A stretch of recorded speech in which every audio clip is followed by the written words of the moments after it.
Warning, the following contains material that may be too disturbing to some people. Descriptions of violence, mature situations, and adult themes. This is intended for mature audiences. Viewer discretion is advised.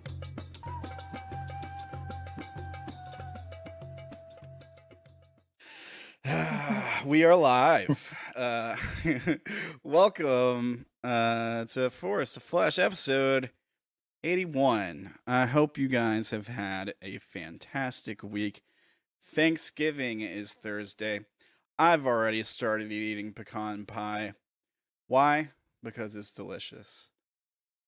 How is everybody doing? Any cool stories? Any cool shows? Any cool movies? You guys do anything interesting this week? Well, the stream's showing an ad for what looks like the next Avatar movie. Okay, opinions I on thought Avatar. that was dead. Avatar? Oh no, it's coming back. Yeah, they're making a sequel. The Blue People Avatar, not the other one. Not the last Yeah. Airbender, yeah. Yeah, the Way of Water or whatever. I that was my first time hearing that there was gonna be a sequel. Yeah, Is that possible? I've heard people talk about it, but that's literally all I know about it. I didn't even know it was called The Way of Water. Well, there were supposed to be 3 of them, but Was there? It's only been like yeah, 15 it was supposed to be a years. trilogy. Okay. Well, yeah, there is that. I kind of thought the first one was Dances with Wolves in Space. But that doesn't mean it's good or bad. I just thought it was kind of overhyped, and it was sort of like a ripoff of Dances with Wolves. I thought it was a ripoff of Ferngully. Yeah, I could see that too. Man, Ferngully, what a throwback. That was Wasn't this like the first like big IMAX movie? It was Isn't that the why, first with or the 3D? new 3D technology. Pretty I much remember being launched excited 3D for movies.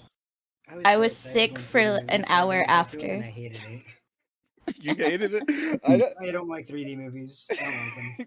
They're I never, I get so sick from them. yeah, they're never like awesome. Like they're never It like never just, looks better to me, and it just gives me a headache. yeah. Yeah. Okay. They actually make 2D glasses so that you can go and watch a 3D movie with your friends, but you watch it in 2D while they all watch it in 3D.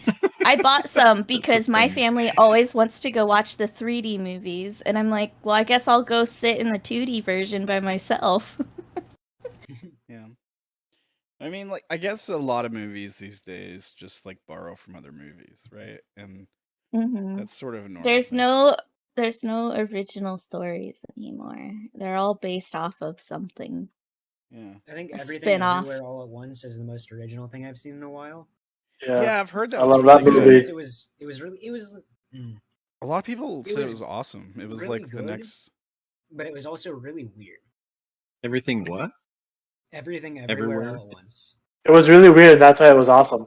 Yeah, Like, What Everything is- Everywhere it was All the at most Once. unique movie I've seen in a long time. is it like superhuman while, stuff yeah. going on in the movie? Because somebody was saying Kind of. it could. No, not really. I mean, like technically, but it's more about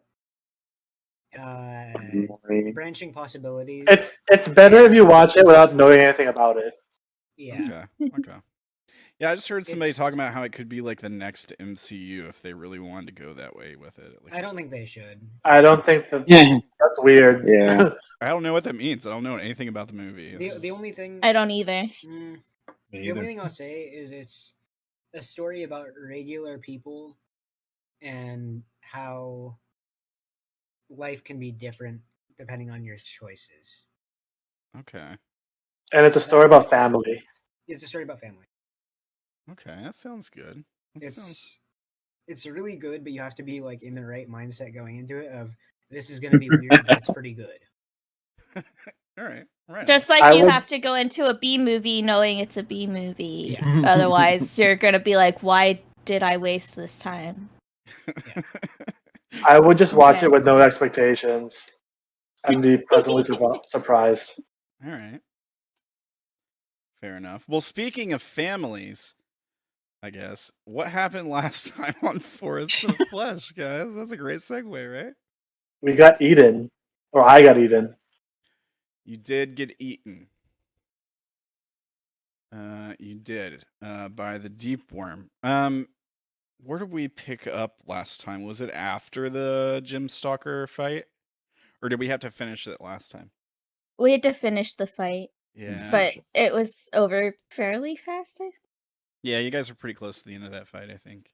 Yeah. The We tide had spent more already time turned. planning what we were doing next than anything else. Yeah. There was some conversation with Egregor and Will. I think y'all got to know each other a little bit more. He kept telling you that you left part of yourself in that crystal, basically. I remember him telling you that he was the only thing holding you together at the moment. There was a little bit of that. Which is funny because I was thinking about this between sessions.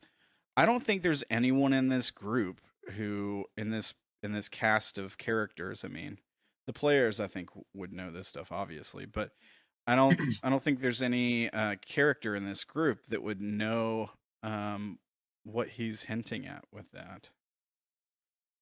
Cuz I think your understandings of things are a little bit different being from the Feywild. So I don't know. That's interesting. I want to see what you guys can figure that out in character. Maybe I take that back. I think maybe Will, having seen some conversations with people from the world, might have some insight. But who knows? Who knows? So yeah, you guys did planning on how to best go forward, and you ended up trying to sneak through the layer of a deep worm, a worm of the deep ethereal. And it's just rolling around in its sleep. And it has blind sight or whatever. It has like some special sight. And it is also a living vacuum for life, for things with souls, basically. And one of you has been eaten already. We'll see if we can consume the rest, I suppose. The largest of us. Yeah. Surprisingly. Yeah. I mean, it's a big old gargantuan thing, so yeah, it can swallow a giant sized person, apparently. Also, we did get a sort of vision of something that was presumably happening like now. Oh The yeah. Swords and Coins armies. Yeah, with the what was his the primordial god of fire, Aed or whatever. Imix, yes, Imix, the piece. Yeah, he's a piece of Aed, fragment of Aed. Piece of Aed. Yeah. Basically like attacking the flesh, and the sort of, what would you call it?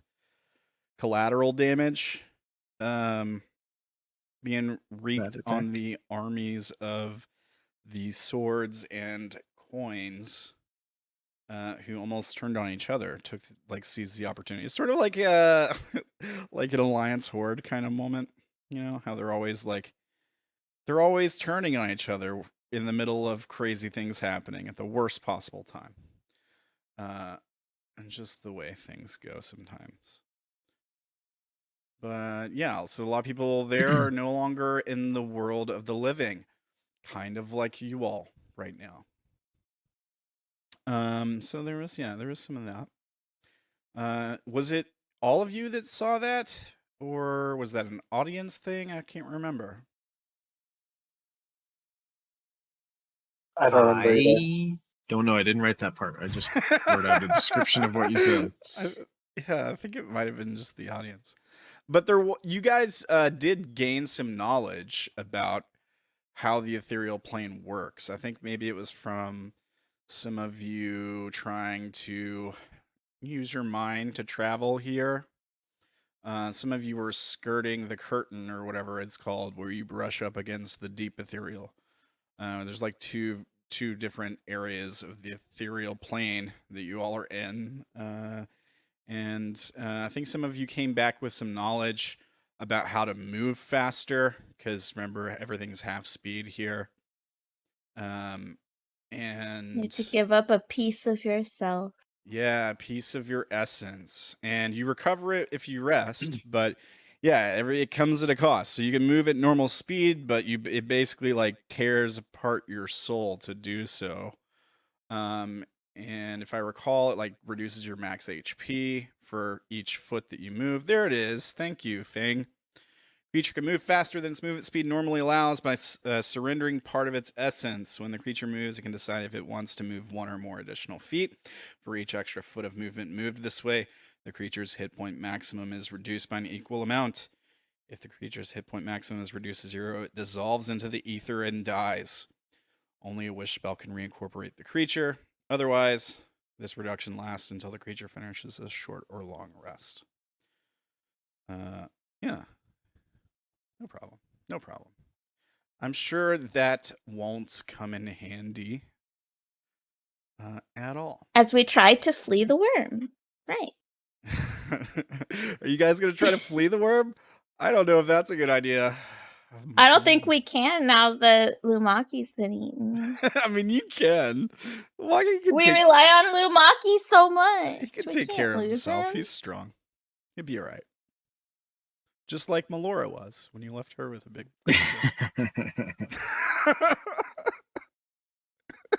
Is it too soon? All right. So I suppose we can jump back in. Let me see. The turn order working for you guys? Because I can see the turn order. No. I'm not on the. Oh, it's page because yet. you're not on the map. Yeah, that's right. That's right. So let me put you on the right map. It is. There I it see it. goes. All right. Oh boy. So this square, this red rectangle thing, I think that's the direction its mouth was facing. Now I'm gonna probably have to start being more strict about its mouth ability, because it's not an action, it's just a feature. And this is what happens. It doesn't say it happens on a person's turn, or it happens immediately. It just says constantly radiates invisible cylinder of force, 100 foot long, 25 feet wide. If you enter the area, I think I'm gonna start triggering it immediately. I think it's probably the best way to play it. But you guys have mostly been doing a good job with this. I think Indigo and Fang have been keeping to cover, which is a good thing, because the way he's been positioned so far, he can't shoot it around the rock at you. How far down its throat is Lumaki? He's in the belly, like. And also, already. Okay. if he has his mouth open to do this sucking thing, can we see him? I mean, it's 100 foot long worm. So, like, imagine a snake that was 100 feet long. I've had a snake, and after I've fed the snake will open its mouth to yawn and stuff. You can't see the food, but it is sort of a transparent worm. It's sort of ethereal and stuff. So I would say at the very least you can get a good idea of where in the creature he is. Maybe you see a silhouette. I'm just not sure about like actually seeing him. And the only reason I say that is because I know why you're asking. And you're asking because you want to be able to cast a spell on him. Nah. Something that requires sight, I would think. But the thing is, so let's look at the swallowed thing. So you make the dex save, or you're swallowed. A swallowed creature is blinded and restrained and has total cover against attacks and other effects outside the worm. So that means that you can't target him. He has total cover if you're trying to hit him with spells or whatever. You can't target Lumaki. I think that's what that would mean. But I don't know. Like, just for the sake of flavor, I'd say maybe you can kind of get an idea of like where in the body he is. Anybody have dimension door out? There's an idea. If you get into the worm with him, maybe you can just like dimension door him out. I mean, you're blinded, so you'd have to grab hold. Well, you have to grab hold of him anyways. The dimension door. I don't know if you have to be able to see. I don't think you do have to be able to see anybody that you're trying to take with. Okay, I have a question. Yeah. That last part of that says the worm can suppress this trait by closing its mouth. No action required. Correct. Doesn't That's the vacuum effect. Yeah. Why? Well, because Think of it as like a free item interaction. I'd probably only do that on the worm's turn. It moves 30 feet towards the worm's mouth. How would he be 100 feet down inside of it then? Well, I didn't say it was 100 feet down inside of it. I said it's a 100-foot worm, and okay. And the this ability just pulls you up to it. It didn't pull him inside its mouth with attract victims.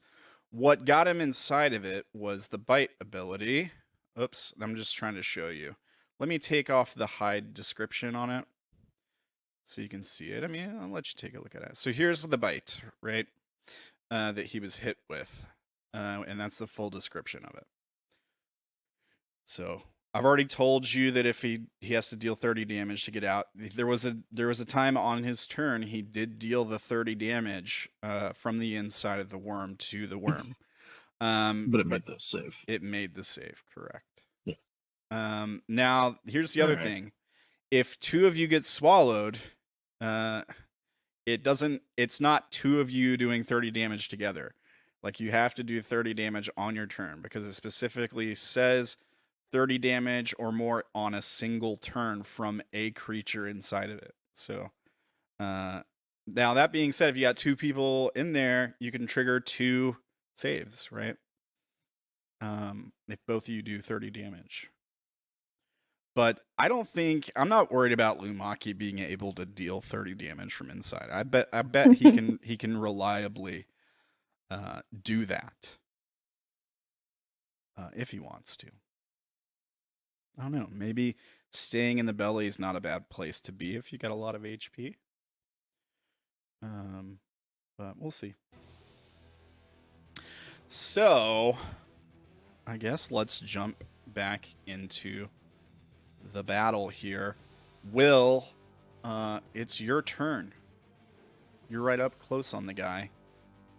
And it swallowed Lumaki. Don't get it. Get it. Yeah. Let me move some of this stuff here so it'll be easier to see.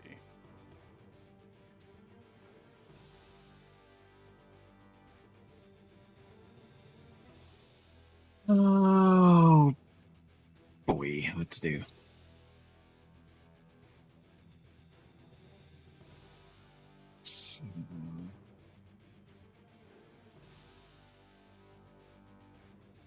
Shoot.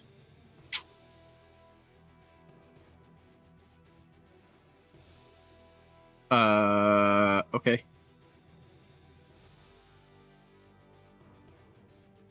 I guess for the moment, Will is going to call on this new power that he's discovered, and the wind begins to pick up around him, and lightning starts to arc around, and I will activate Nature's Fury as a bonus action. Okay. So, lightning extends. Okay. Or lasts for 1 minute. Attack rolls against you have disadvantage. Starts its turn within the sphere. You can force the creature's speed to be halved. Okay. Okay.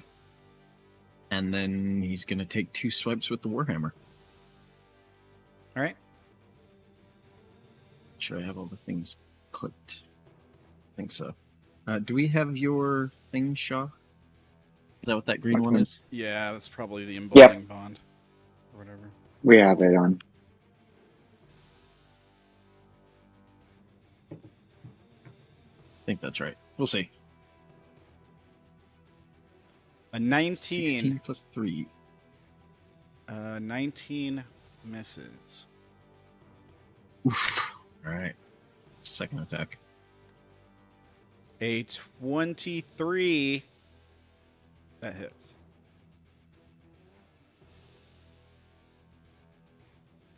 And this thing is this is more Wolf forgetting. Have we hit this thing at all? Yeah, Have we done any damage to it? Yeah. you've done quite a bit of damage to it. Yeah, But it's not Damage looking too hurt, is it? it's not bloodied if that's what you're asking.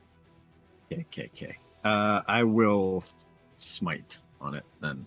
Okay. We'll go first level smite. So here's damage for the attack. All right. Then So first 12, level smite. 18 plus 10. Another 10. 28. Let's see here. Okay.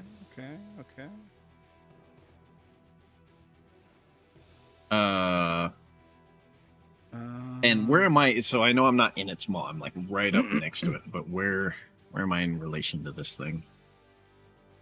I mean, you're kind of in its area, I suppose, because it's such a big creature that can happen, right? Right. I mean, like, am I next to its face? Am I right in front of the mouth? Am I? Yeah, I mean, you're probably next to its face because it pulled you up close to it so it could try to bite you and swallow you. I would say you're not like obscured by it, but its coils, it's like a big old snake that flies. Its body and stuff is probably coiled around you or moving to where it could be coiled around you. But you're not like obscured from your teammates or anything. I'm not held, right? Correct, yeah. Can I float up or wherever to try and get directly behind its head? Sure. Or like kind of hanging onto it to try and stay behind its head. Oh, you want to try to climb it? Sure. I mean, we float in this place, right? So it's not really climbing so much as controlling zero grav. He wants to rodeo it. Yeah, I mean, if you're trying to grab onto the thing, that would be like a grapple, right? Yeah, that's true. Which, I mean, yeah, you could grapple it, but you already used your action, didn't you? Yeah. All right, I'll stay where I'm at for the moment. Okay. All right. The worm's turn. On the worm's turn, a swallowed creature takes some damage. Swallowed creatures belongs to cover and so the worm takes at the start of the worm's turns. Okay. So, Lumaki, you take some acid damage as its bioluminescent stomach acid burns into you. It's really bright in there. I think maybe you're not blinded because of darkness, but it's more like bright light right in your face. And it burns. You take 21 acid damage.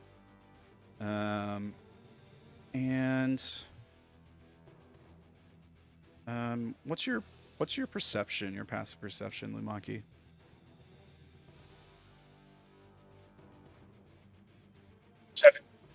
7? 17. Okay. Okay. All right. I was like, whoa. Yeah, I think you can hear the sounds of many voices like screaming. In deeper inside Yeah. or outside? It's definitely from inside the worm. It's definitely there's like voices in there with you. You don't feel other bodies or anything like that.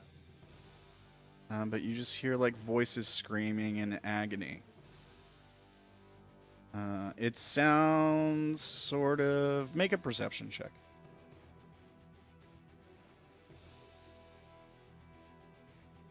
9. That's all you get, bud. But it seems to be coming from like all around you inside of it. It doesn't seem to be coming from like deeper in it per se. But just sort of like all around you. Okay. Let's see. What does this creature want to do here? A thing happens. There's that. Okay. I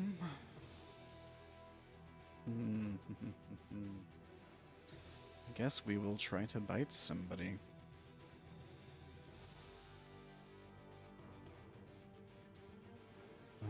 And I mean, you're right up in its face, so why not try to bite you, Will? Now he has disadvantage, right? Okie dokie. Yep. Okay. Ooh, it's a critical one. 18. 18. Let's see. What should I do here? Should I make him bite himself?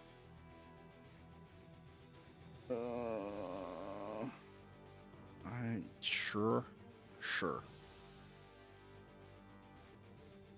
I mean, it's good damage. Yeah, I'll have him For us. bite himself. So he's like trying to coil around you and take a chomp out of you. But with your aura and everything, you're able to like get out of the way at the last second, and you do in such a way that he bites onto his own like body or tail. I just slip down into the coils that are around me and he bites. Yeah, he bites himself trying to get at you. Okay. For 31. All right.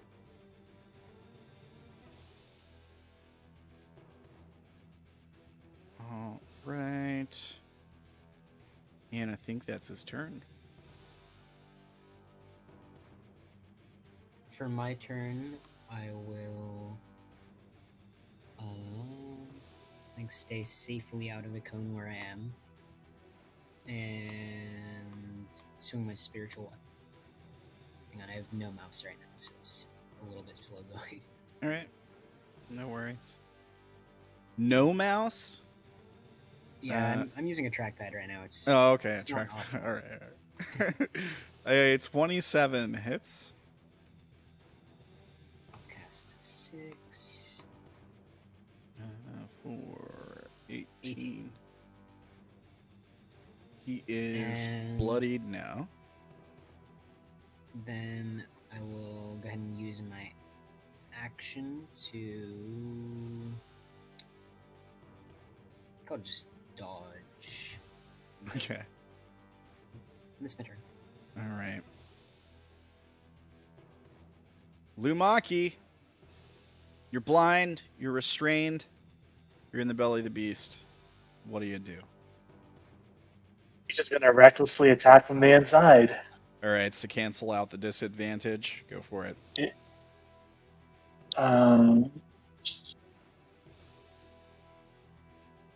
One hit. Yeah, 29 hits. For 26 total. All right. Next hit.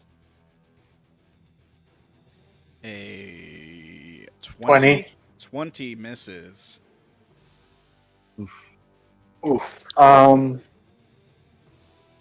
Does Embolden Bod work on attack rolls? No, right? Well, that's the +2, isn't it? Yeah, I believe that's your plus. Yeah, two. it is. It is. Okay. Just attack rolls Then by I'm gonna bonus action Polar Master. All right. All There right. you go. 26 will do it. Yeah.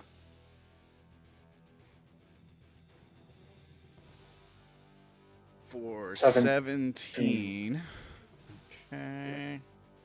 And that triggers the con save. That puts you over 30. Is that the end of your turn? Or do you want to keep going? That's it. Okay. All right, so let me make a con save here. It has DC 24 at the end of your turn. He rolls a 29. Seeing a few big blows pushing out the inside of the snake, Will's ring flares, and I silvery barbs. All right. Silvery barbs. When a creature you see succeeds on an attack roll or ability check or saving throw, you make him re-roll that stuff. Okay.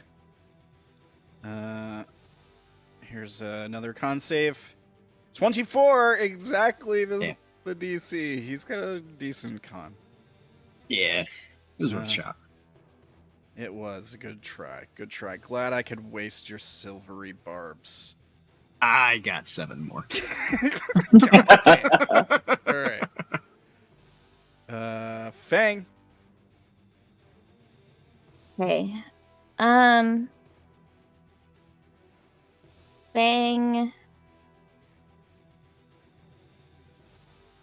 Fang is gonna.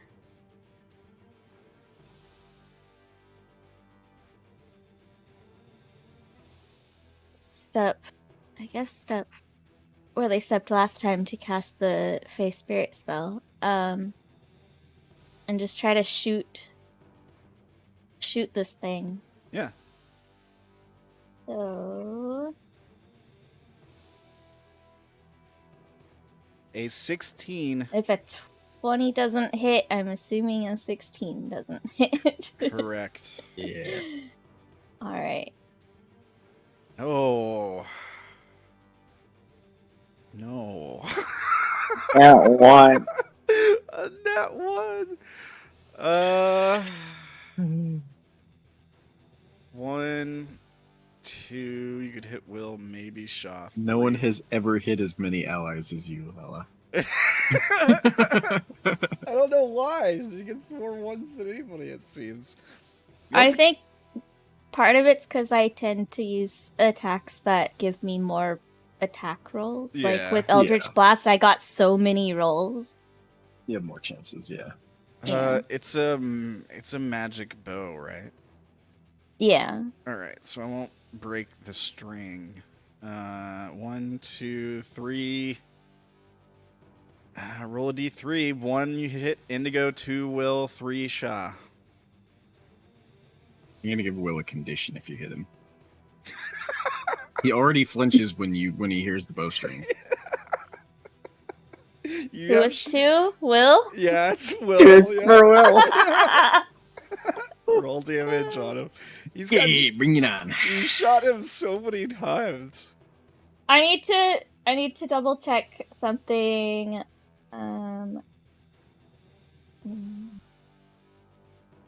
A creature. Okay, I don't have to apply this. All right.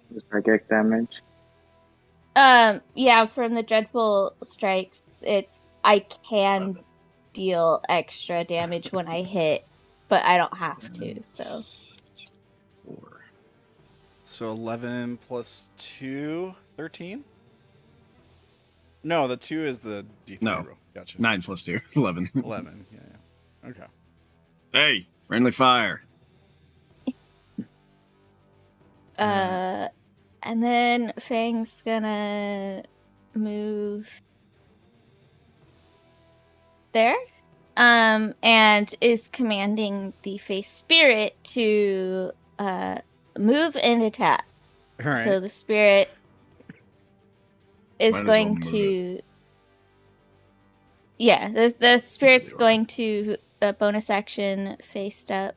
I think it's gonna face up near its head. I'm gonna pretend its head is over here. Sure. And because when I summoned it, I gave it the fuming mood. It gets advantage on its next attack roll. Okay. So 27 hits nice. All right, for 15 total. 15. My face spirit's dealing more damage to this thing than I am.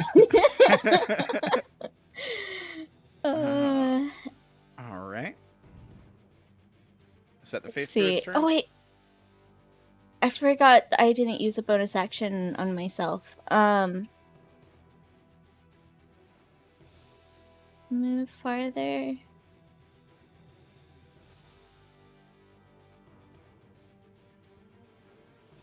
Nah, I'll not use You my can always bonus action. hide. That's it.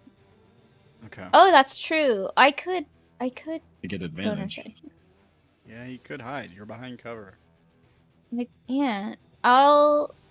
You know what? I am going to bonus action hide.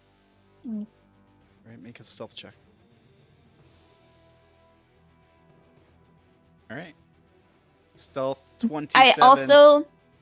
I also have Pass Without Trace still up, so that's a +10. Oh, dang. Oh, Okay. All right. Yes.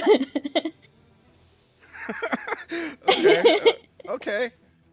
All right, good stuff. Is that your turn? Yeah. Yeah, that's it. All right, Sha'ah. Charles gonna punch this thing. it's that thing. 30 hits. Yeah. Sure. For 9.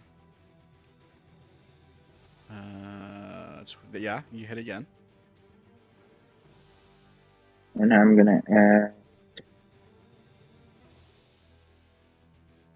3 damage. Another Extra 2. And then bonus action, I'm just gonna attack once. Okay. That does not hit. Can I move through it? Because it's bigger than me? Is that how it works?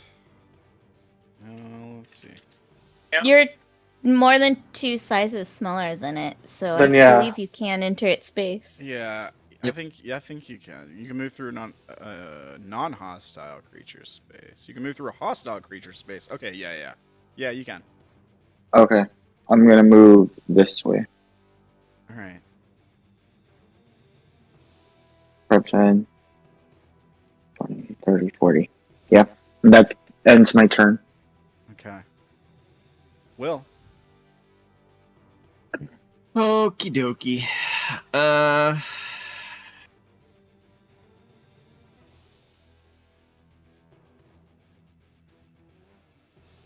Bollocks.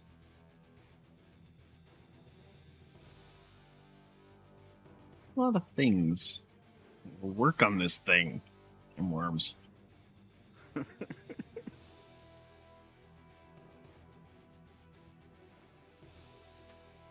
I believe if this was in a single encounter, I'd remember this. How many of its legendary saves have we burnt? Just one, I think. Yeah. Okay. Just one. That's what I thought. Alrighty.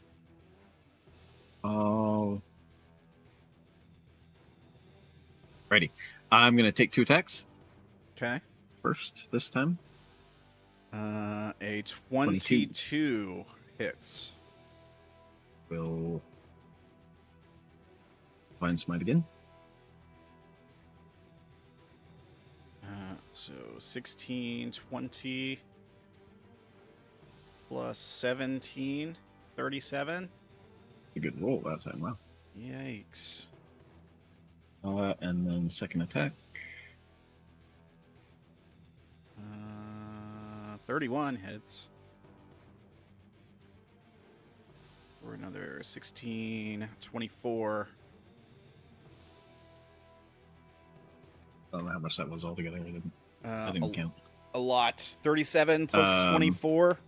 It's like 61, I think. Yeah. So technically you cannot grapple a creature. Actually, you know what? Never mind. I'm gonna do something different. Yeah, you can't grapple a creature bigger than you. If it's that big, yeah. I would say then maybe if you're wanting to climb it, it'd be like acrobatics. We'll treat it like a grapple. Acrobatics it's or fine. or strength versus its strength as it tries to like throw you off. Gonna try this instead. Actually, I can't do that this turn. Son of a wreck. Is this a bonus action?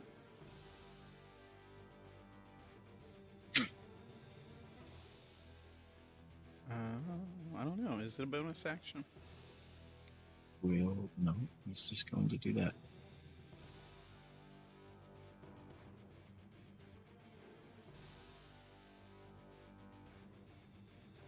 I will cast Shield of Faith on myself. It's a bonus action. All right. Myself plus 2 AC. All right. So you beef up your AC. Make a. I mean, your perception's pretty high, right? Well. 21 passive. Okay. So as you're like beating the crap out of this thing, it's ethereal. It's sort of made of this sort of ethereal proto matter that most of the stuff in here is made of. You're knocking pieces off of it that sort of dissipate, dissolve in the air. You do notice that like every time it gets a second to recover mechanically on its turn, some of those pieces of it that you've been knocking off are recoalescing, if that makes sense. Okay. It's regenerating. All right, that's the end of your turn, right? Well then, also, so, if I can see the lump that is Lumaki inside, just, like the bulging. Yeah. I'm focusing my hits in front of that towards the head and kind of calling out, Lumaki, head towards the bulges. He I can't don't know see if you'll anything. understand that or not. He can't see anything. Feel it? But yeah, he might feel where it's taking impact. Sure. Lumaki also can't move Yeah, that's because he's yeah. restrained. yeah. damn. And then when he sees the healing, he'll say, "Lay on the hurt. This thing seems to be healing." All right. That's it. All right. On its turn, this happens, and we do some damage to Lumaki. You take some more acid damage, buddy. You take 23 acid damage. Okay. I'm gonna go down in like 3 turns. I think it's gonna move now. Now its movement speed's still halved, right? Wolf? Yes, I am having it. Okay. So it can't move far, but it does get to take Lumaki with it. Okay, let's see here.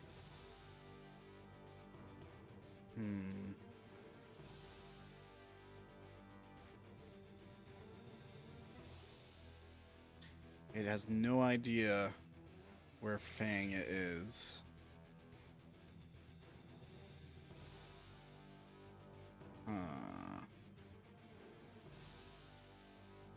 All right, Fang's not really a threat to it. Yeah. Yeah, Fang's done no damage to it. A little scared though.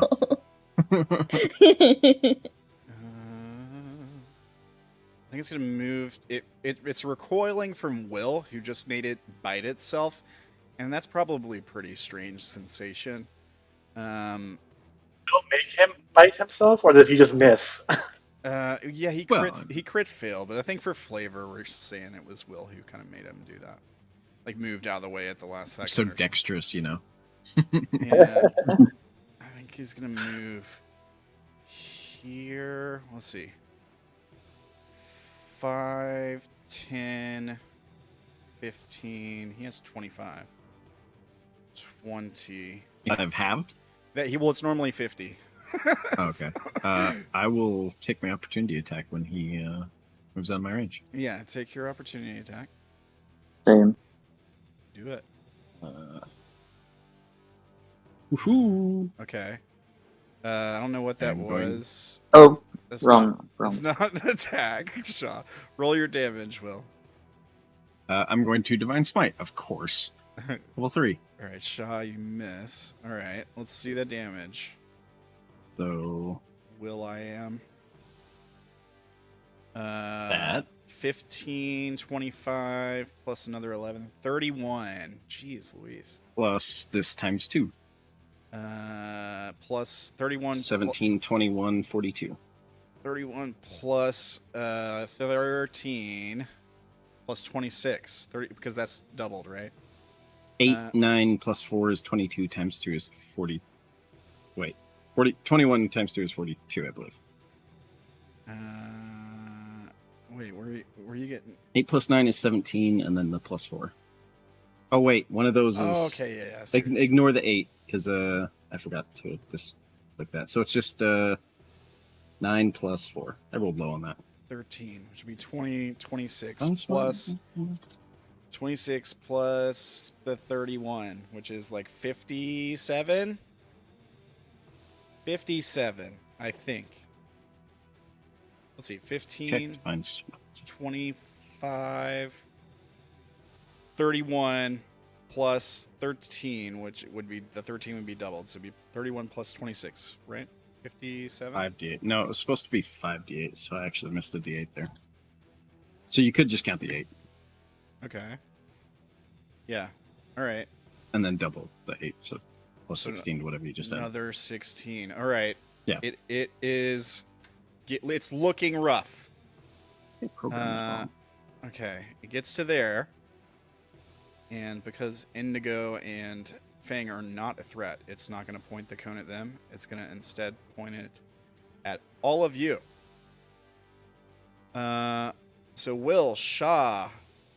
I'm going to activate it now. I should have been doing this before, but whatever. Will, Sha'ah, in the Fae spirit, can you make a strength save? DC is 22.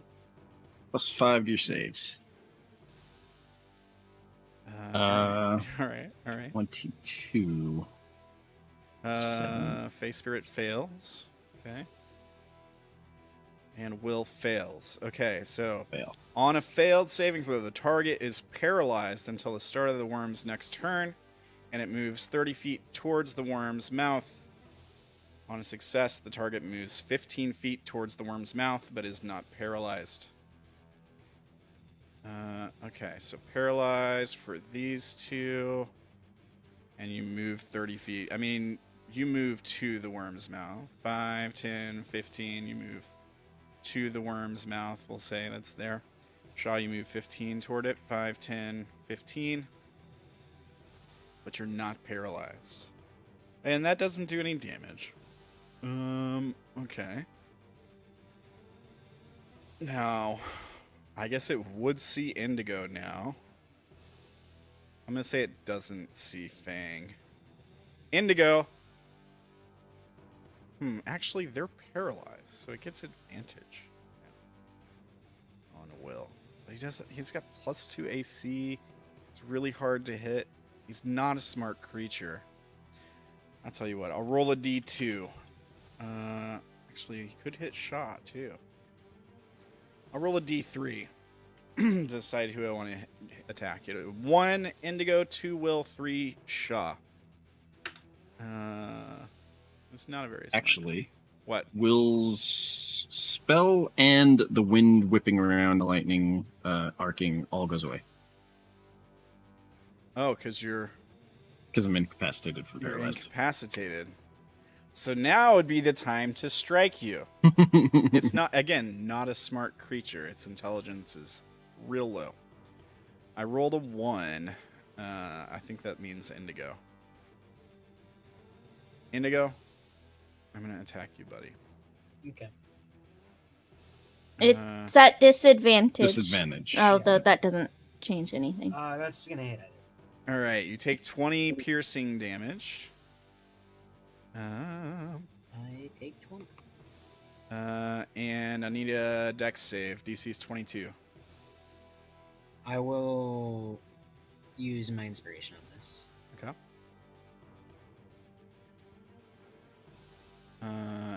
That is a fail. Okay.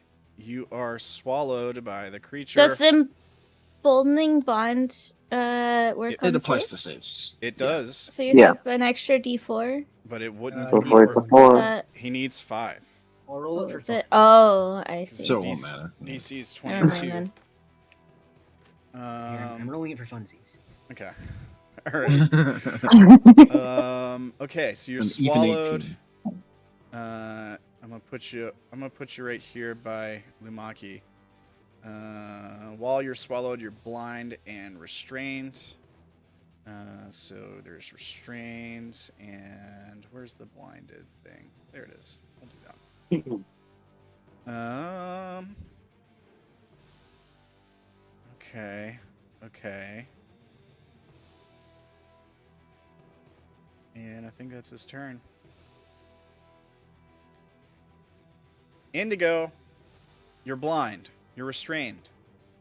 There's a lot of light, and like the faint sound of screaming. Of a lot of people I'll screaming. use my bonus action to move the spiritual weapon closer. Okay. Yeah, you don't have to be able to see the spiritual weapon, right? Nope, All right. don't have to see it. And then I'll attack it with disadvantage. Okay. There we go. A 15 does not hit. I'll dodge, I guess. All right. Yeah, dodge. Do we have an icon for dodging? I don't know. You'll remember. Yeah. All right. Lumaki, same thing. Feel something Wait, are else. you moving dodging inside, Indigo? He did say he was dodging. Now, Indigo, Okay. before we pass up your turn, I just want to let you know. It might be kind of a waste of an action to dodge because you have total cover from all attacks from outside the worm. And the dodge doesn't help you versus its stomach Yeah. damage. It's not going to be trying to bite you again. And also, you're restrained, so I don't know if you would be able to dodge. Technically, you can't move. Can I make a check to try to escape being restrained? Well, no, because as long as you're in the creature, you're restrained. Your check to not be restrained was the dex save you made to not be swallowed. It's not like it's not like you're tied up. You're in the belly. In order to not be restrained, you have to get outside of the worm, basically. I'll just hold my action to dash away if I get out. Yeah. That's fair. Okay. Sam, did I miss it? Did you do the con save when Will did that Nova damage? It's only from inside. It's only from inside. Only from So inside. Indigo Oh. has no chance of getting out. Not true. If Lumaki Well, triggers, at least a spiritual weapon. if Lumaki triggers the save, it spits out both him and Indigo. It Okay. It regurgitates all swallowed creatures. If he Okay. fails the con save. So, Lumaki, it is your turn. What do you do? He's gonna recklessly attack again, swinging his glaive. All right. You hit. 13, 27. Okay. Take another swing, and that one is a miss. And then bonus action, Polar Master. That hits. For another 19. The weapon you're using is an edged glaive, right? Let's do the con save here. Is there a difference between an edged glaive and a regular glaive? Well, the reason I'm asking, it fails the save. So here's what happens. Instead of it regurgitating, it'll choose to succeed, I guess. I'll burn a legendary resistance.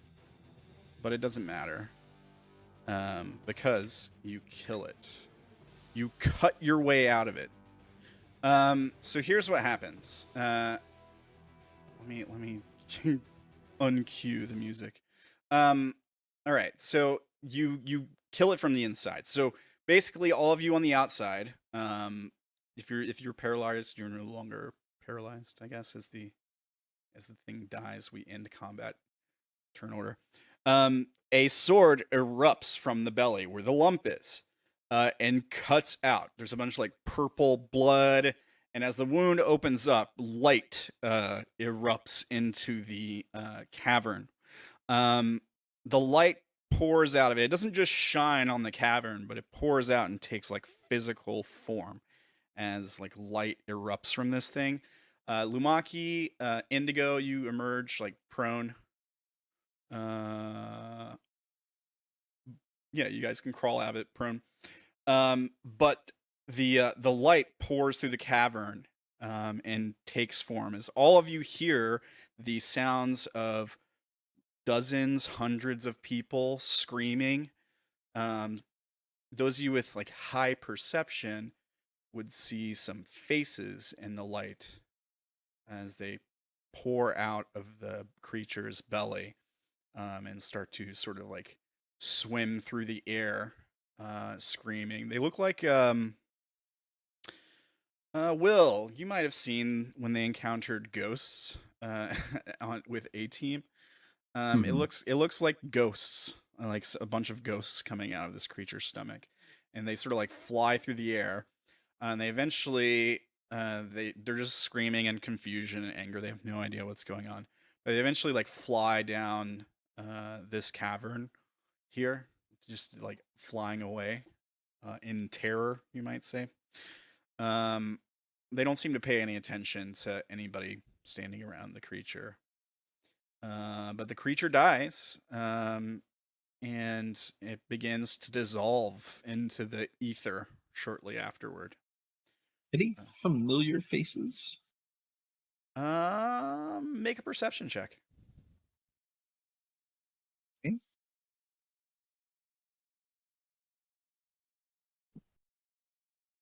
How much? I'm gonna roll and see if there's any I recognize too. Wait. Sure, looking at the wrong Fang. Sure, Fang. You can definitely. Anybody can roll and see if they recognize anybody. Absolutely.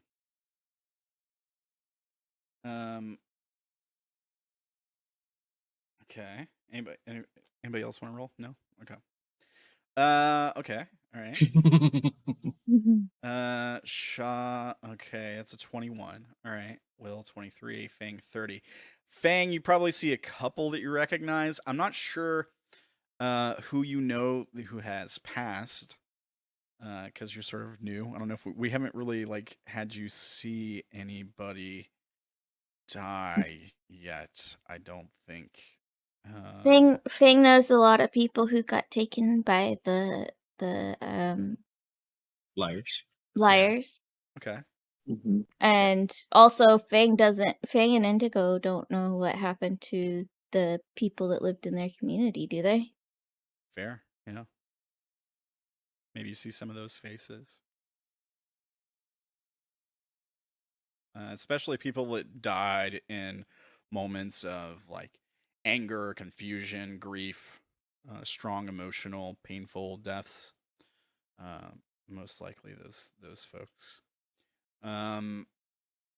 Will, I'd say, who would be a good reference here?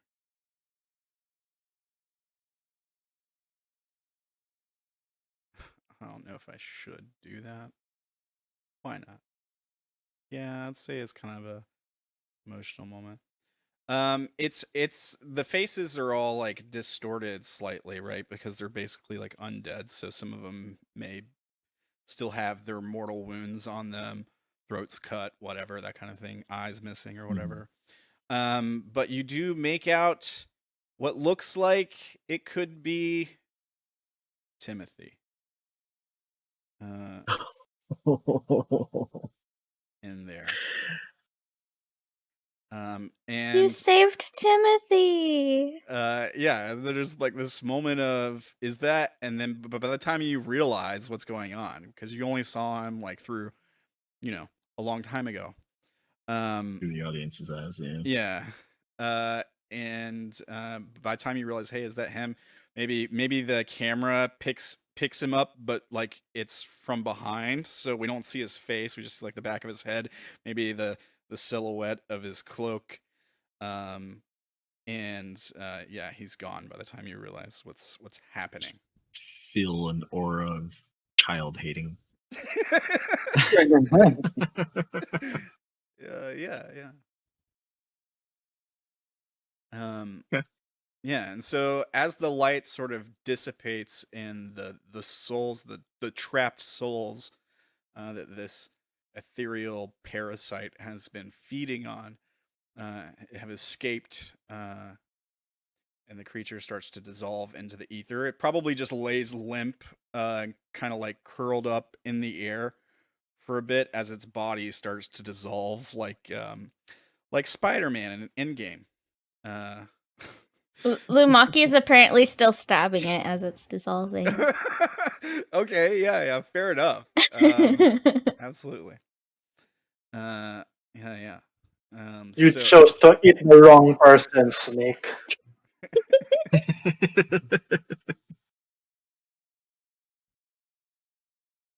So, what do you guys do?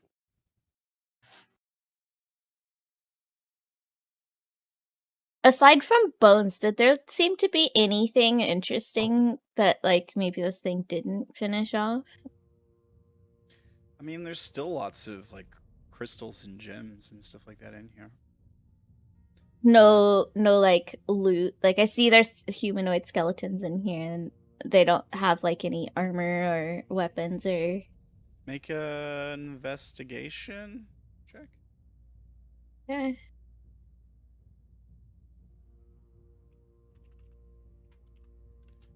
16. I think you can find something. Let me see here.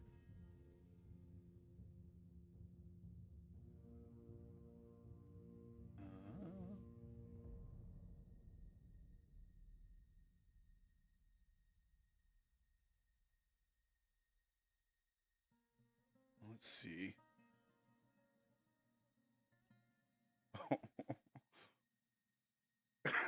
Hang on.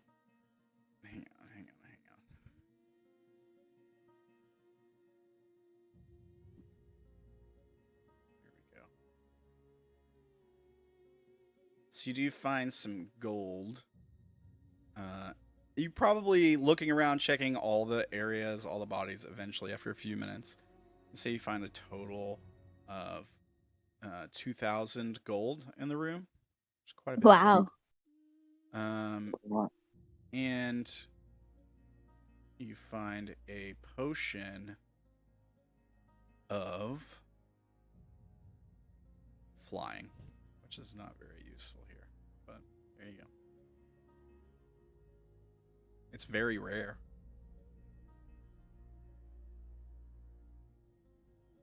So it's worth some money. It's not useful here, but maybe when you get back.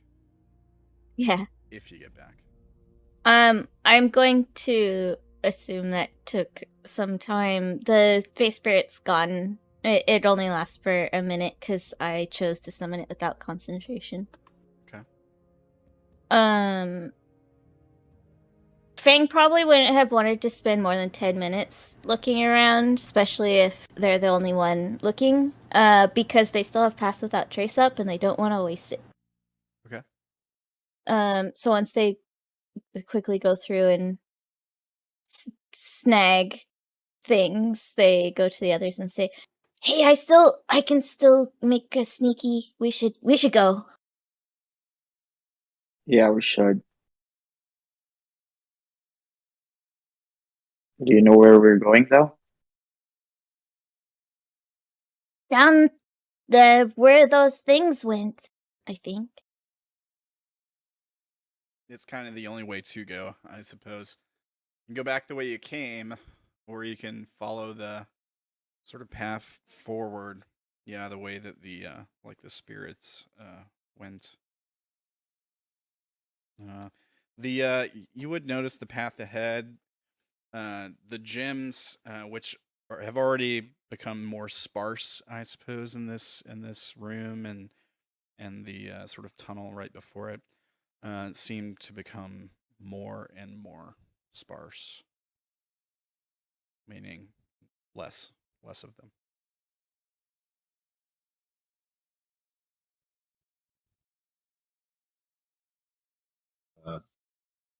Will shakes off the paralysis. Some of the little yellow catkins fall on the ground here. All right, I'm ready to go if you are.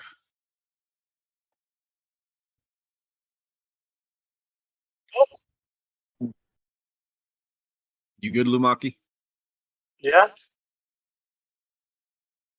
You got a little goo on you there. He'll like wipe it off of him.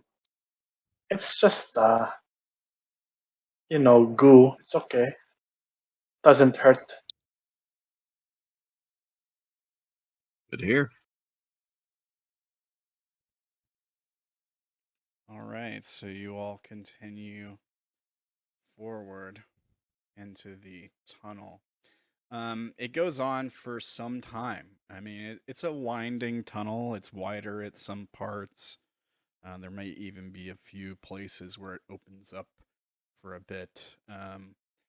But you walk on for some time without interruption. I think to the point that you may even lose track of time. Has it been hours? Has it been longer? Hard to say. Well, if it's been an hour, the pass without trace goes away. So Yeah. at least no 1 hour would have passed That if is it the had bond. passed. Are there Uh, no divergences or rooms or anything that we come across? Not well. I mean, there may be the occasional room, but there's not like alternate paths, right? Like you never come to like a fork or a room that splits off into other paths or anything. There may be the occasional space where it opens up for a moment, but you basically have one direction to continue. The gems and crystals and things like that, they're gone by this point. We'll say it's been an hour. We can just say it's been about an hour, probably. Okay, then all our bonus things are gone. Yeah. Don't worry, I'm not gonna like spring another encounter on you right away or anything. I just wanted there to be some time. And eventually you come to a room. Again, path continues one direction. And you see, when you round the corner into the room, the first thing you see is a table sitting in the center of the room. It's it's like a wooden. It's made of old, worn wood, something dark like a mahogany or something like that. Maybe I don't know if oak is particularly dark.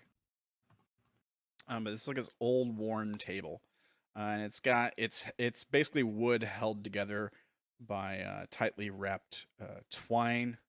But it's not sitting flat. As you round the corner and start to look at it, maybe you see the legs first, just sort of resting on the flat ground, the flat like stone ground of the room. And as your eyes move up, as you move forward, sort of more into the room, more in view of the table, you realize that the top of the table is slanted at like a 45-degree angle as opposed to flat. It's not facing toward you. It's probably facing off to one side. And on this table is a person. The person is bound. Their legs bound below them at the bottom of this like upright slanted table, and their hands are bound either out to the side or above their head. And the table is big enough to hold them with their arms extended. It is made for this, and once you have a second to look at it, you probably realize immediately this is some kind of torture table, interrogation table, perhaps. And the person who's bound to the table is wearing dark robes, silk, fine robes. As you sort of like get eyes on them in the room, there's no one else in the room with them. Yes, they've got these like fine, dark, silken robes, like monastic robes. So like you're all from the Feywild, so maybe you wouldn't even recognize the religious symbolism on them. I think Will probably would. There's probably some symbols for the arcana of death.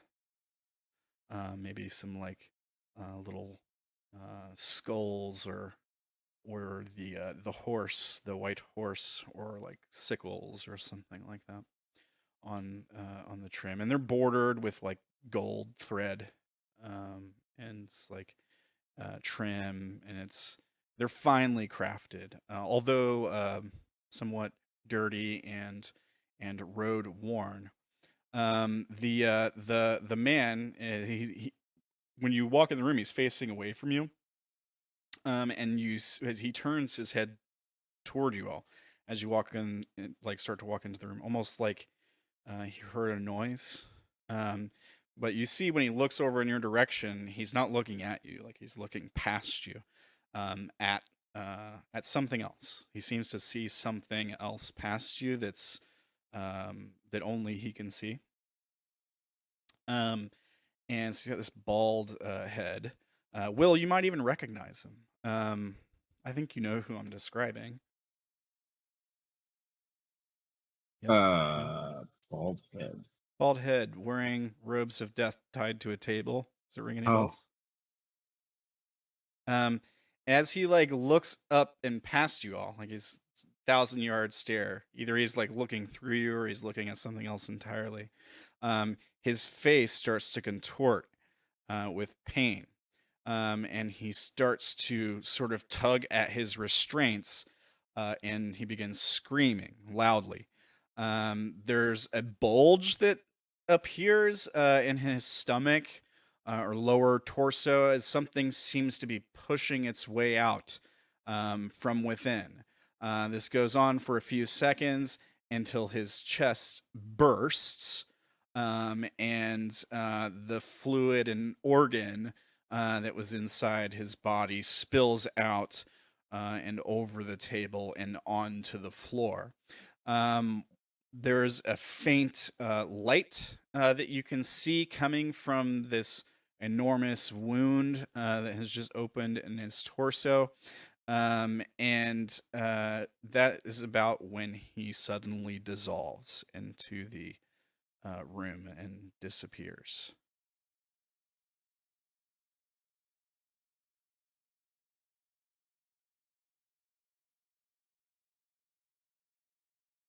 What do you all do? That was weird.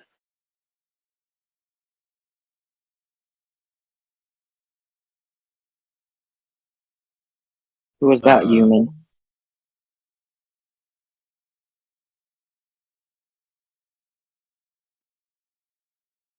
You know, I should remember this, but I actually don't know who that was.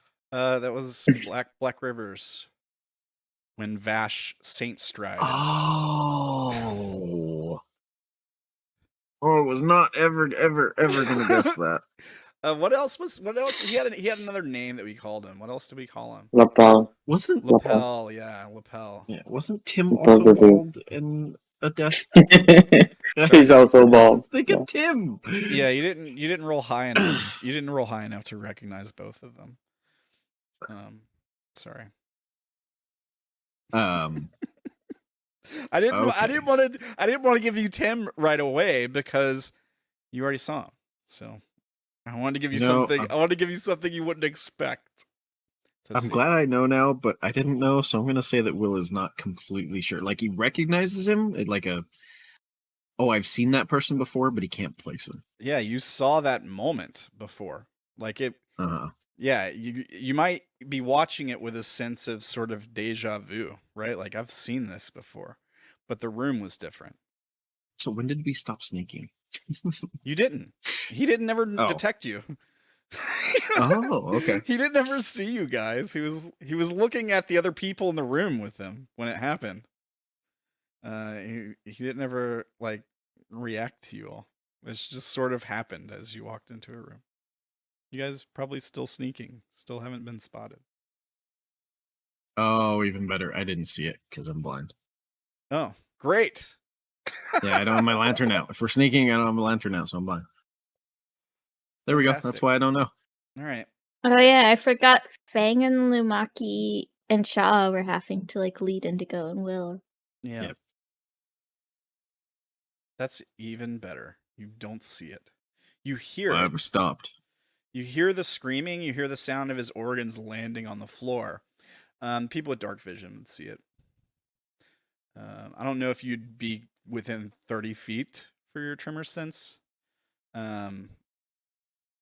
Probably not. I would assume you don't get that close when something that crazy is happening in a room that you're walking into or sneaking into. But yeah, you hear it and everything, but you don't see it. I guess you could make like a perception. It would have to be high to recognize the sound. But What was that? Are we under attack? No, I think we're safe. But it's good to be cautious because we don't know what's happening around here. All right.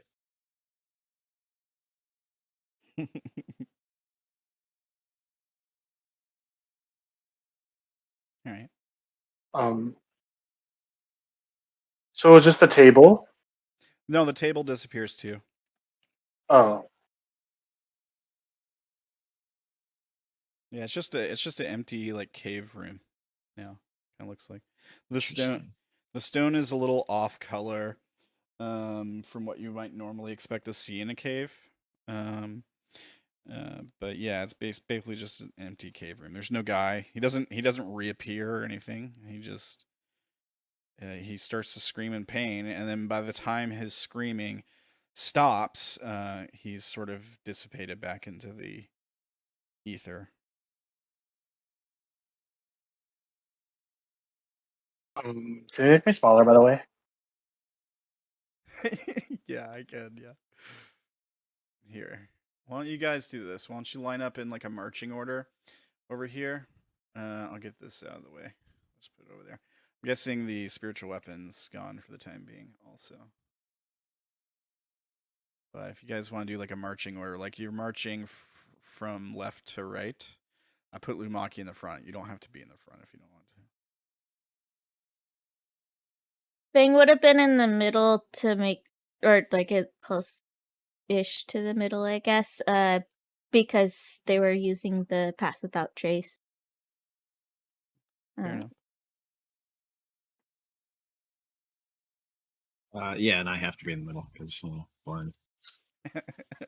Yeah, you can be the exact Probably. middle if you want. I think last time Fang and was second to last and Indigo was last. Yeah. Or, no, Indigo's blind too, so he was not last. I don't think. I thought he was last and Fang was leading him. Oh yeah, I was yeah, last, maybe, yeah. yeah. Yeah. He does have that weapon that lights up if something like the weapon of warning or whatever. Mhm. It didn't light up in response to this, Indigo. It's almost like you Hmm. weren't in danger, maybe. Weird. Okay. So you guys continue on. Yeah. Okay. All right. You continue on through the cave. You come to another room after some time has passed. Again, it's been some time. Maybe an hour, maybe a couple hours. You come to another place where the path sort of starts to open a bit. The ground here is flat. You guys are still sneaking, probably, right? Even without pass without trace or whatever. And you come into the room, and the first thing you see is a bedroll, like a sleeping bag, on the ground. And as you walk in, you see the impression of a body under the sleeping bag, and you see the top of another bald head, as someone is like laying maybe on their back or on their side, however they normally sleep. The person sleeping in the bag suddenly sits up as you sort of like sneak into the room. Again, doesn't look at you per se, but you hear him scream out something in frustration. It's kind of like hard to make out exactly what he says, but he's angered by something. Something again that only he seems to be able to see.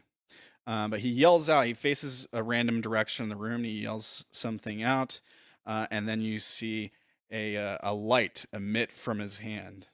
And this is looks very real. The particle of light, the spell he casts. Does anyone know Eldritch Blast? Here? I do, but I'm blind. Well, you might recognize the sound of the incantation. There's Sure. light, right? Is that there's light Yeah. coming from his hands? Yeah, I would admit a little bit of light, sure. As the side of like the wall of the room explodes and rock kind of goes flying, and a couple pieces go flying through the room. Shortly after he does this, he hollers out, yelps in pain as you see blood, and lots of it start to pour from his torso. You don't see what hits him, but something basically pins him down to the ground, to his bedroll. And then you see his body react as if something was pulled out of his sternum, his torso. More blood starts to pull out. And he looks up at something you don't see, with this look of just shock on his face. Like whatever he's seeing, he didn't expect it. And then his body reacts again as whatever it was that had cut him open rips back down into his body again. Another wound opens up and pours blood all over himself and his bedroll and the floor. And then his body goes still, and he starts to dissipate and dissolve back into the ether of the room. It goes quiet.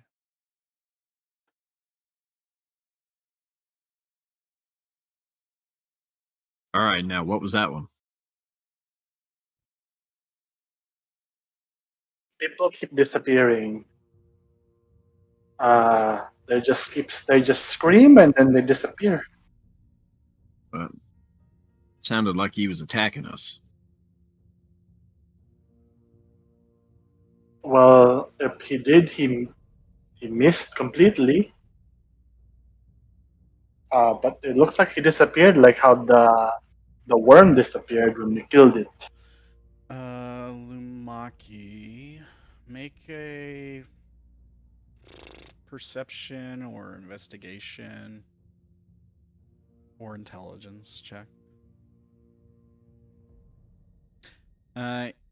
He didn't ever seem to notice you all. Like he never looked at you, at your group at all. He seemed to be reacting to something else in the room. Whatever it was he saw that you didn't see, that's probably what killed him.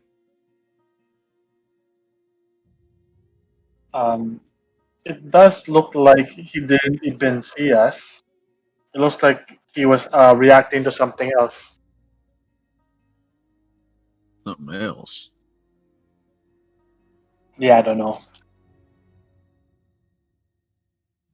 All right. That was Timothy, by the way. Yeah, Okay, just making sure. Yes, I get that. got that one.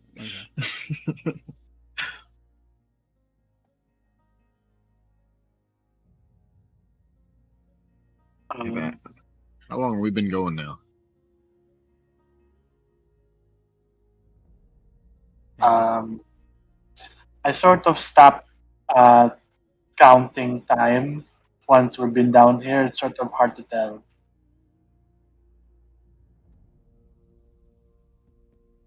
Probably at least a few hours.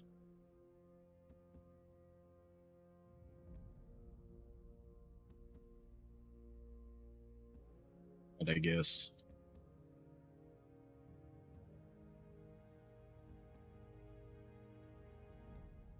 What'd you say? Were you asking me something?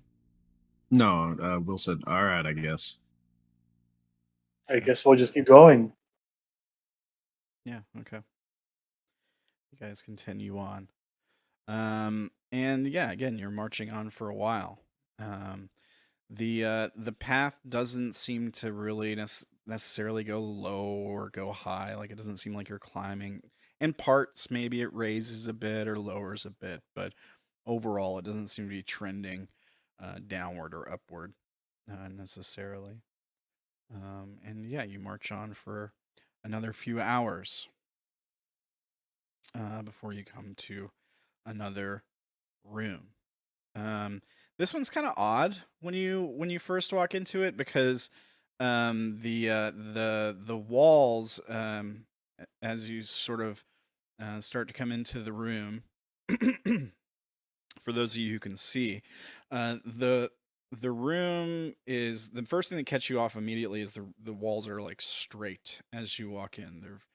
Was most of this has been like a natural tunnel, right? So there's flat points, but it's stone. It's just unworked stone. So it's got rocks jutting out and stuff. But when you walk into this room, the walls are very very straight. And there's sort of like a when you look at them, it's a square-ish room.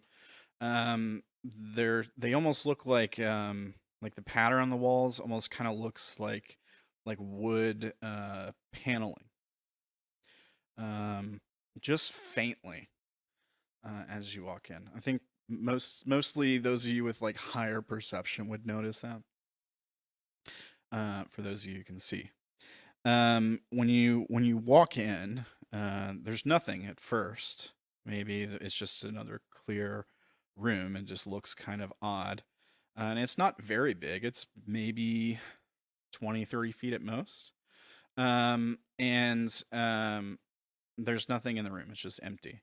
And then at some point, maybe when your back is turned, something appears in the center of the room. You hear it first, and when you turn around to look, what you would see is a man kneeling in the center of the room. The first thing that probably gives him away is that he seems to be weeping. It's hard to tell at first. He's sort of just he seems like distraught. Like you don't have a good look at his face, but he's wearing probably robes. You see like sword hilts at his hip. He's probably got like a sword in the hilt, or in the scabbard at his hip, but he's wearing like cloth silk robes. There's the symbol on his robes. You can probably see it on his shoulder as you like look at him. He's got his right side to you. The symbol on the shoulder is a upside down, like curved scimitar. And it might look familiar to Will if he could see it. But yeah, he's like kneeling down. He's got this like badge pinned to his upper torso with the same symbol on it. This like fancy looking sort of metal upside down scimitar. And he's like kneeling and facing, his head's kind of down, and he's facing sort of like the other wall. And he seems to react to something else in the room that you don't see. And when he looks up, you get a look at his face, because he's wearing this like a rice hat, like a worn rice hat. But when he looks up, you can see that he has no eyes.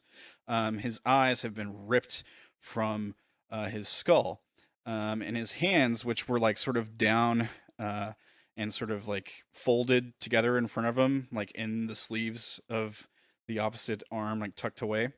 His hands sort of come out in response to whatever he's seeing as he looks up, and you see the tips of his fingers are covered with blood, and there's scratches probably around the empty sockets of his eyes. And yeah, he looks up to something that again only he can sense, not really see, I guess. And he calls out. And he says, please, just put me out of my misery. And then there's a pause. And then he seems to be reacting again to something only he can sense. He extends his neck. He like tilts his head back and presents like his jugular to someone else in the room. And then we see something invisible pierce his neck, and blood go pouring out before he coughs a few times and gurgles, and falls limp on the floor. And as the life pours out of him, he begins to dissolve and dissipate back into the room. As this happens, the walls change and they sort of start to fade away and look like just a open cave room.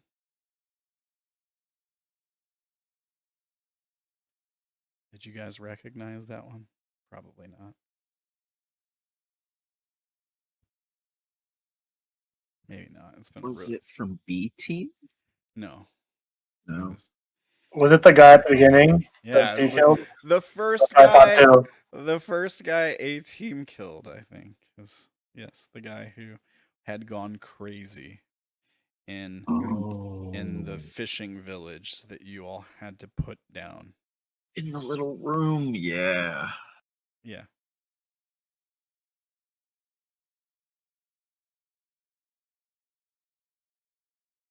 Now, are you guys starting to get used to this? Is it almost like you don't react to it or talk about it at this point?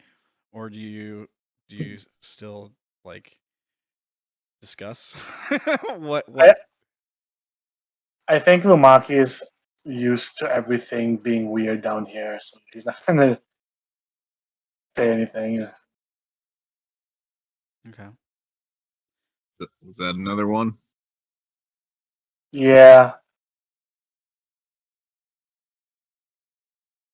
Yeah, we're not finding anything. Maybe I could just turn the lantern on. Well, might as well. Y'all all right with that?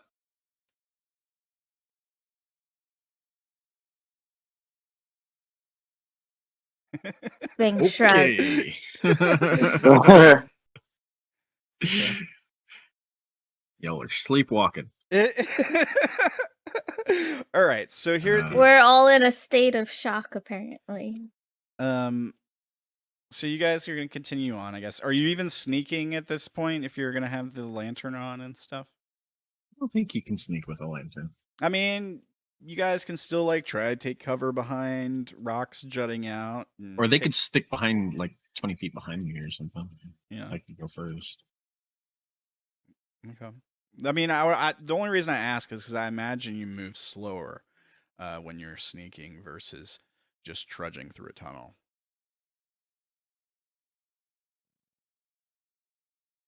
Just When you're surrounding light. sneaking, I think you go half speed. So we were going like 5 feet every 6 seconds instead of 30. So Because Will's already slow. yeah. All right. Yeah, I'll light the lantern. Or well, technically it's been lit the whole time. I'll just unshutter it. Okay. So you continue forward, as again, walking for a while. And the the next encounter you see, you come to a room. And this time there's 2 people. I mean, it's another similar situation, basically. Only this time the edges of the room seem to blur, as if there's no walls when you walk in. The floor is very flat, and sand like. You might even see like the occasional bush or even growing out of the ground. And when you walk into the room, you see 2 people, and they're sort of facing each other. One stands out because he's a humanoid turtle. And sort of across from him is this other man, this sort of like unkempt man in a mage's robes. He's got like a beard and some like awfully stylized hair. And he seems to be sort of gloating. He says something about having a bounty. And the turtle, the giant humanoid turtle man, makes some threats and speaks very very sternly to the man. Basically, like threatens to kill him. There's a moment where the wizard man blasts out a spell. I don't think anyone knows Cone of Cold here. But if you do, you recognize the spell. And again, they don't notice any of you as you walk in. And then shortly, he's killed by something again only he can see. The turtle says makes like a one-liner. He seems to be in the middle of a fight with other people, other person that is not present in the scene. Before something stabs into his shell and blood starts pouring out, he falls to his knees, and then something else severs his head as he's laying on the ground. And then both of the bodies start to dissolve and dissipate into the room. You guys just like, weird again, and continue on. We Did can. Will get You audience points from B team? You did see this time. Right. I think you saw everything the audience saw. So For both teams? yeah. I think everything. Yeah. All right. Then we'll go. So it all just disappears. Yeah. They die. And then they dissolve into the room until there's nothing there. Not even like dust or anything. Have they all been like that? And the room changes back to normal. Like the bushes that seem to be like there fade away. There was almost like the ground in the room kind of looked like a worn road, like wagon marks on the ground. The walls that were sort of blurred, like they weren't even there, they become more sharp and pronounced, and you can clearly see that there's cave walls there again after they sort of disappear. When Will asks if they've all been like that, Fang says, "No, they're usually not a turtle person." Well, yeah, all right, but I mean, they all die. More or less. I've seen that before. It's been a minute, but Did you do it? I saw that exact thing. No, I didn't do it. It was from before I woke up. I've seen that. Fang doesn't understand and keeps going. Did any of you recognize any of the others? Nope. No, why would we? Are these Oh. friends of yours, Will? Not friends, really, no. All right, let's go.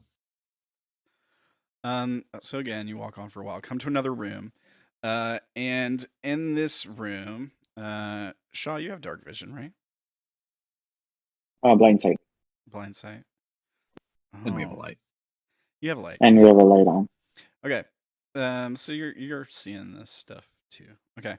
So you come to another room. Again, it looks wide open, but in the center of the room you see just the edge of this what seems like some sort of like square structure made of stone, like white marble kind of. And the floor looks like red grass as you like walk into the room. And in the center of the room, next to the part of this square like platform, stone platform that you see, there is a satyr sitting there, kind of roguish looking, but he seems to be tied up at the moment. There's something like wrapped around him that's holding him to this platform, and he's trying to push and get away from it. But it's like he's struggling and kicking as this thing is like wrapped around him and like attached to the stone platform, and it's pulling him into. You probably recognize the sort of like fleshiness of this like tentacle thing that's wrapped around him immediately. Yeah. He's sort of like fighting this thing. And trying to get away from it, and then he turns and looks directly at you, Sha'ah, and he like reaches out for help. You see this look on his face, like please, and then the center of his chest opens up, and you see this bright beam of green light ripple from the other side of his body, and as he's like reaching out to you for help, he starts to dissolve and fade to dust as this beam shoots through him, and then he's like a pile of dust on the ground, and then again everything starts to dissolve back into the ether, the structure that he was standing near, the tentacle and everything. Does this seem like we could be doing anything at all? Or does Yeah. this seem like this is all illusion? I don't know. You haven't tried. You haven't tried to do anything. I thought of So doing it, and then you immediately. said it. He reaches out for Sha'ah, and I was like, oh, Yeah, this he is looks. new. He looks. So I wanted to directly- listen. He looks wanted- directly at Sha'ah and like reaches out to him for help. Like, please. I wanted to listen to what you had to say, but then I I missed the chance to. I don't know. You, I mean, you can. I don't know that interrupt. You there's can- anything that Fang could possibly do, because they're not seeing what's attacking these people, right? They're just seeing these people dying. Yeah, you're just How seeing they like. died. Yeah, you know who this one was, right? Like, Yeah. It's clear. Yeah. Okay. Yeah, and you were there, Sha'ah. So like. Yeah. This one you've seen too. Yeah, you're seeing the moment of their death for these people, is what you're seeing. And you're getting some of them are more detailed than others. But like the detail of the moment seems to be manifesting as well. Like when Tim cast Eldritch Blast and he blasted the goblinoid kid in the bag, it actually, like, there was no bag there, so it just blew up part of the room, right? Like, yeah, I mean, some of them are manifesting more detail than others, but they're like manifesting for a split second at least. How long does it take for them to dissipate? I mean, a few seconds once this scene plays out. Like when they are dead, they start to when they start to demanifest, and it probably just takes like a few seconds. Okay, so Fang should still have a good berry, because I know Fang made some good berries and then passed out 2 to everybody. So if everybody just ate 1, everybody should still have 1 left. Okay. Fang's going to pull out the good berry and say, okay, if we see another one, I'm gonna stick this in their mouth as soon as they start to die.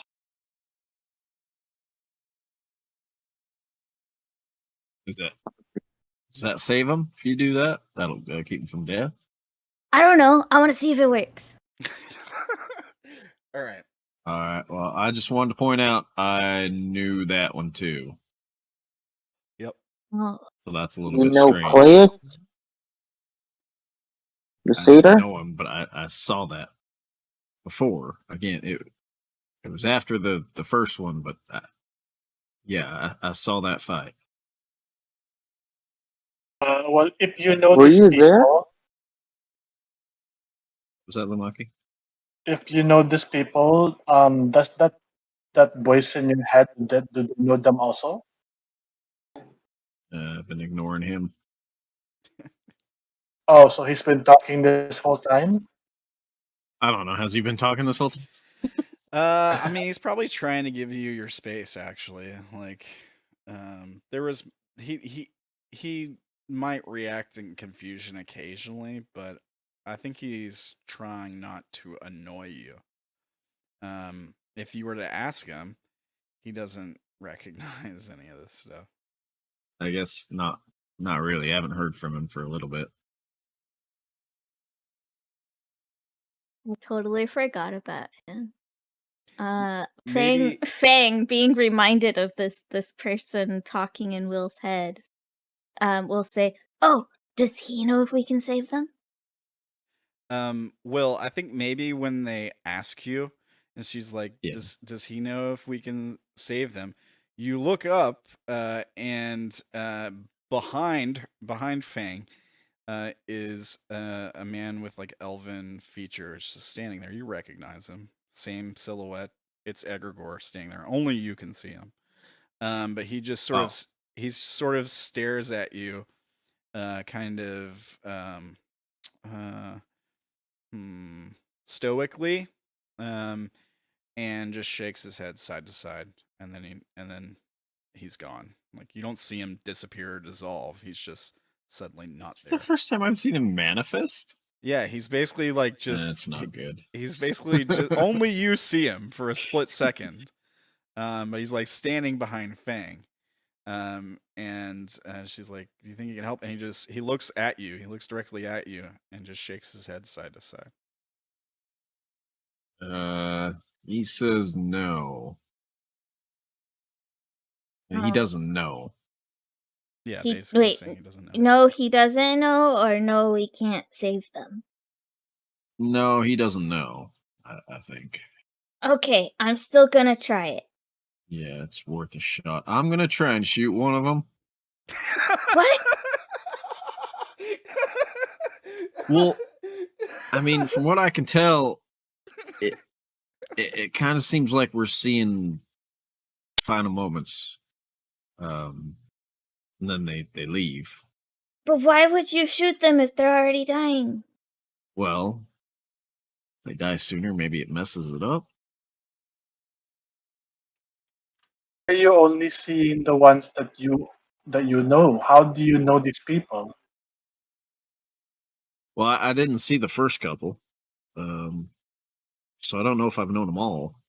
Fang describes the first ones they saw. But the last two you at least know, right?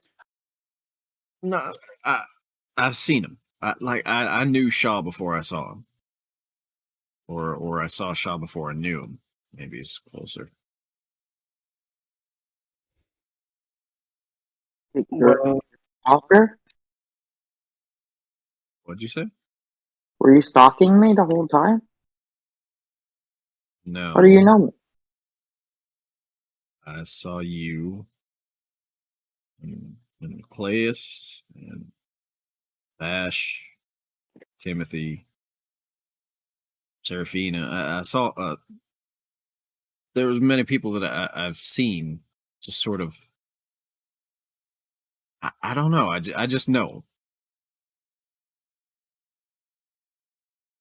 It was like I was there, but I know I wasn't.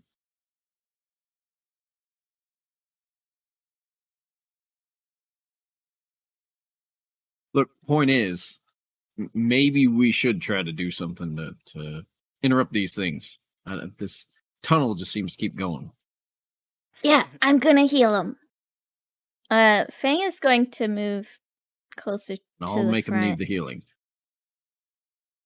No, Oh? Alright. I want to try healing them first. Well, I'll point out which one to heal then, in case there's multiple. 'Cause What? some of them, like the last one with the weird looking bushy faced mage, he wasn't really a good person. Yeah, Gilliman. That was Gilliman the Grand, by the way. Yeah. Yeah, I figured that one. Of course, maybe it was the turtle that much. But point being, Oh, yeah, we might have to make a choice of which to try and assist. Oh. Oh, I guess if you know them all, then you'll know if they're good or not, right? Yeah, we'll go with that.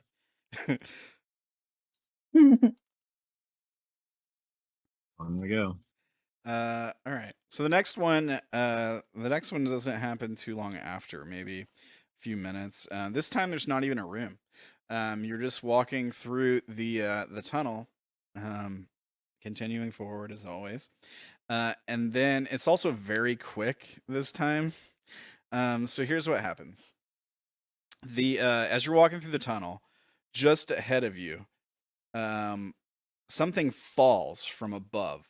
And basically the way it looks, it's really strange looking. So here's what happens. You see, it looks like something it falls and punches through the ceiling. And from this hole in the ceiling is just like a lot of light that pours into the tunnel. So the whole tunnel lights up for a moment. So you see this thing fall down from above, and it happens really fast, but it's clearly a humanoid. What's your perception, Fang? You're up in the front, right? Yeah, mine is like 20 something, 25. Okay. 25. And Will, you're up there towards the front too. Yours is pretty high too, right? Yeah, I'll be behind Fang. Okay. What's your passive? 21. Yeah. Okay. So you both get a good look at this, and Sha'ah's probably right behind you. I think Sha'ah will be able to probably see this too. Pretty much anybody can see this. I think if your perception is lower, maybe you just don't get as much detail. Okay. So here's what you see. You see a humanoid with like bat-like wings. That he's like got this red skin, and you make out like horns on the top of his head, and he punches through the ceiling. And he's clearly like in the middle of a crash landing. Like his wings are extended. And yeah, he punches through the ceiling and he hits the ground hard. Like so hard that his body like bounces. And you see his body like start to bounce, but then the spot where he hits in the ground, he like also punches through that. Like the ground breaks. And this time, instead of light pouring through the opening, it's like this inky black like goo. He plunges through the ground and into this like inky black goo that sort of like it's bubbling up from the ground immediately. And it starts to like spread across the ground. But then it's immediately like the holes, the light, and the goo all dissipate and fade back, and the tunnel just goes back to normal. This one happens like super fast. So fast we can't even react. I mean, you could try, but I don't know if you'd be able to like feed him a berry or. No. I think if he crashes like from the ceiling down into the floor, that seems like it's fast enough that we wouldn't be able to really even tell if he's worth saving at that point. Yeah, it's just like we don't know how far he fell. Yeah, it seemed like he was falling for a while. Like he was moving pretty quickly. Yeah. I got a good enough look to recognize Fang this, looks. right? Yeah, you probably would recognize this guy. You saw this happen too. It was a little bit differently. On your perspective of this, he just hits the ground and goes limp, right? So I don't know. Make of that what you will. Fang looks at Will and says, next one. I'm gonna heal the next one. Right. Yeah, I knew that one too. That one was different. That's not how it happened before. It was similar, but I don't know what that he didn't crash through the floor before. What did he crash through? Technically, he didn't crash through a ceiling either, but I imagine that's just the limitations of this place. He just fell from very high, hard. Ouch. I don't think he died then, though, or at least it didn't seem like it, because he got back up not too long after. What was it Sha'ah was asking? Who was that? I still didn't hear you, Sha'ah. Yeah. That was Havoc. That was Havoc, yeah. Out in the desert, I think, the first time. Yeah, when he died the first time. And he came Yeah, back. Sha'ah doesn't know Hammer. All right. So maybe these aren't exactly like they happened. I don't know. This is kind of weird. Well, Havoc's was a special case, wasn't Yeah. All it? right. You heal the next one. Let's go. All right. So the next one, you guys walk into a room. And the air is kind of smoky. It sort of smells like maybe like burnt herbs. Or like a potpourri kind of smell. Is this the woman Bash killed? in the How did you dungeon? know? How did you get out of 4 words? Jesus. How did you Listen. know immediately where I was going with this? That woman's house was apparently very like That's memorable I to see. I think me that's the only as time you've ever used that. Orilyn because Orilyn had herbs and plants on the mind, so she had plants in her house. I give one detail, and you're just like, yeah. Out of the thousands of people who have died on this show, you instantly knew the one I was going to. Because You've already gone through Orilyn most never of them. found out. Oh. I feel like there's a lot more I could choose from still.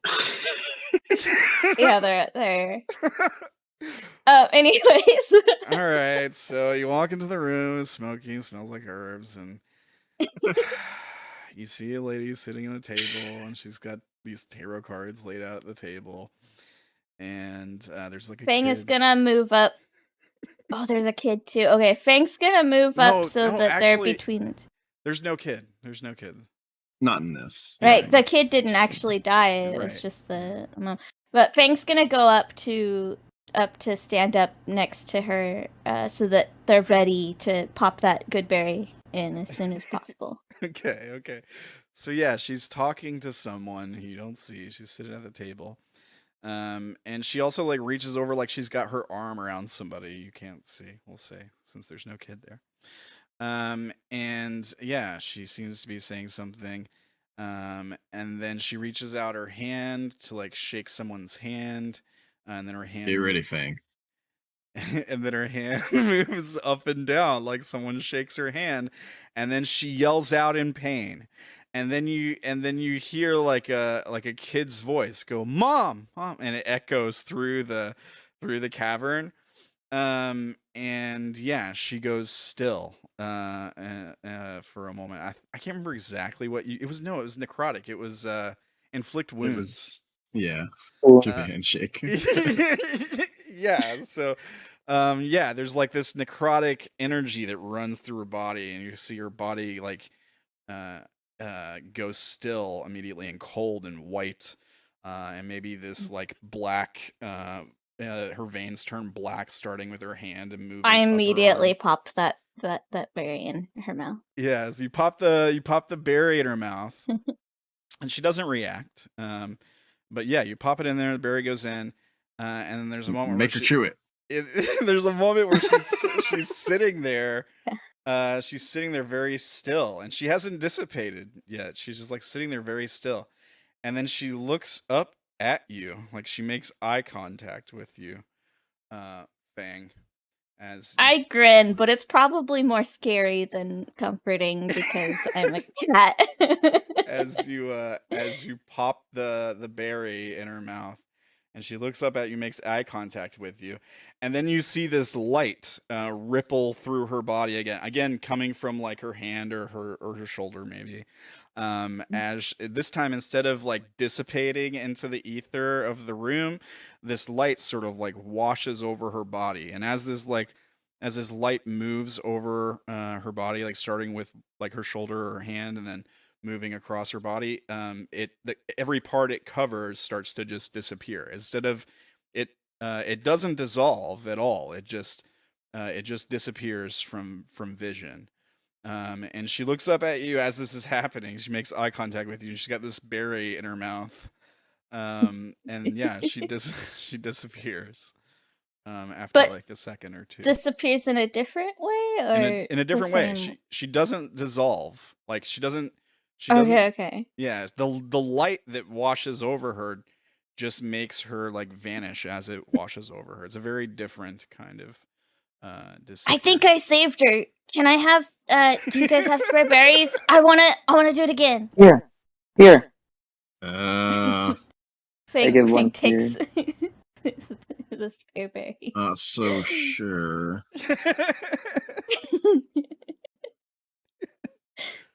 She was gonna Don't be fine. ruin Fang's celebration. Fang doesn't know she was gonna be fine anyways.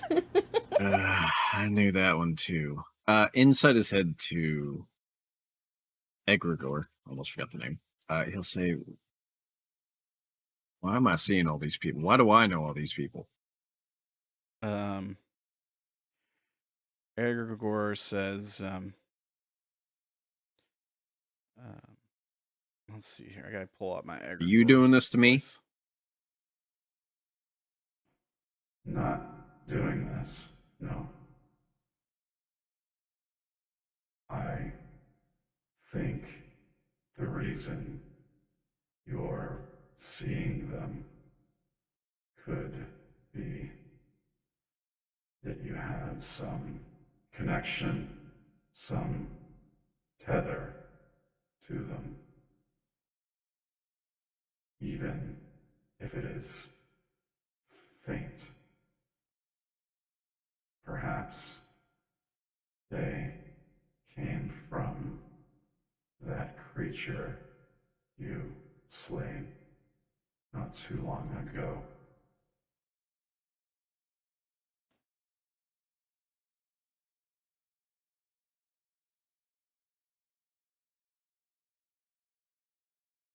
Yeah, I guess that makes sense. He seems kind of disappointed that it makes sense, and it probably isn't Egregore doing this.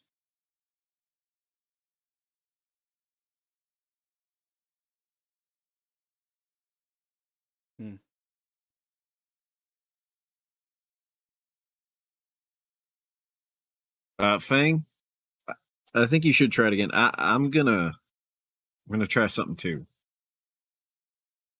That's You're all gonna right with try you. killing them first. No, I'm gonna try and help someone. Who are you trying to help? Whoever it is we see next, I guess. Who next? I've just been kind of choosing at random here. Waiting just for Melora. Whoever I run up to, you follow. Okay. Hmm. You're slow though. I'm gonna go a up to little them slow. as soon as I see them. All right.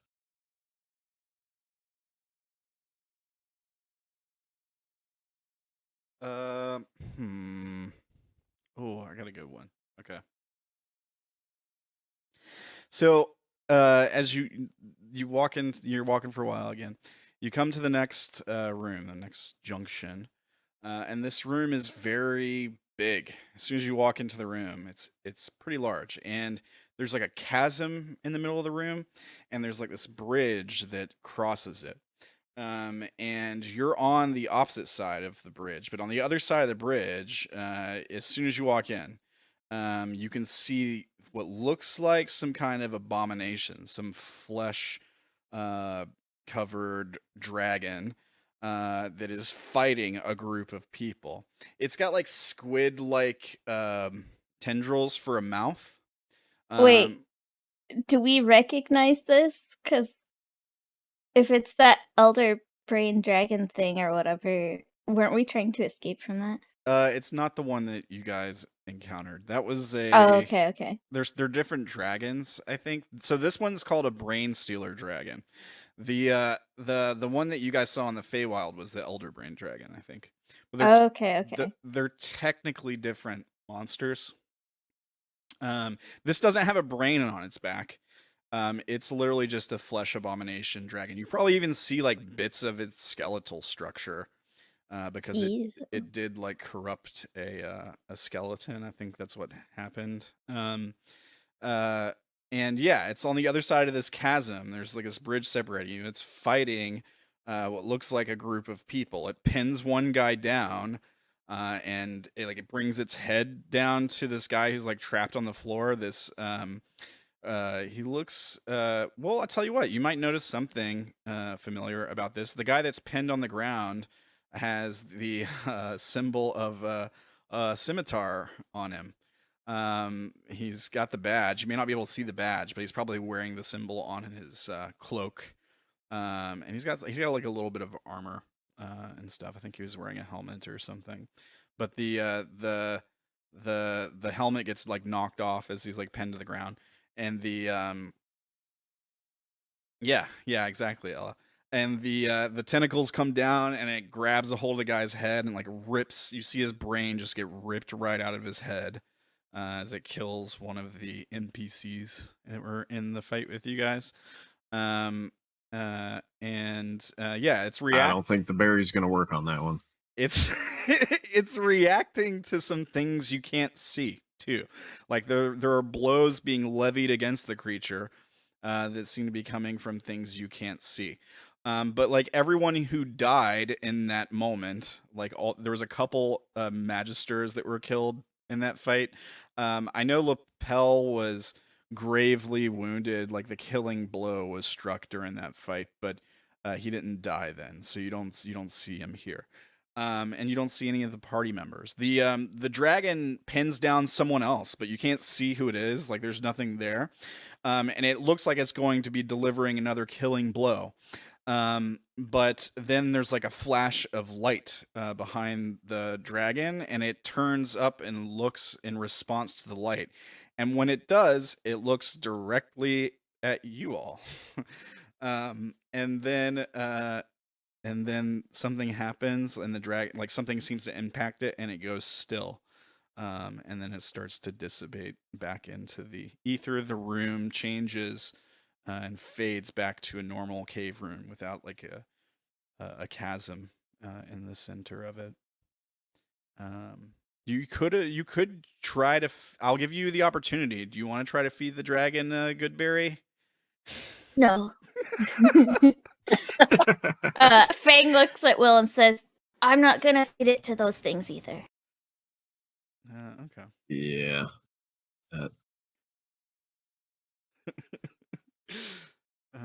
At least this place looks a little bit different. I don't How think we've wide come was the across a bridge yet. chasm? Yeah, how wide was that? The chasm. Let me see if I can find it. I think it was only like 10-15 feet across.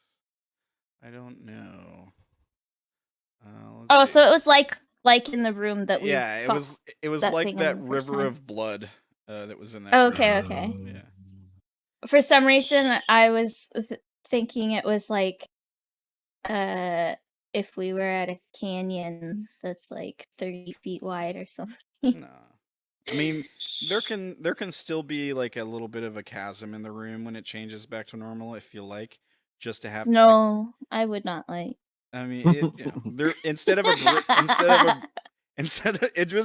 would just be a chasm. There'd be no blood in it or anything. Instead of a bridge, there would be like just a path of rock that didn't cave. Oh, I thought the bridge was real.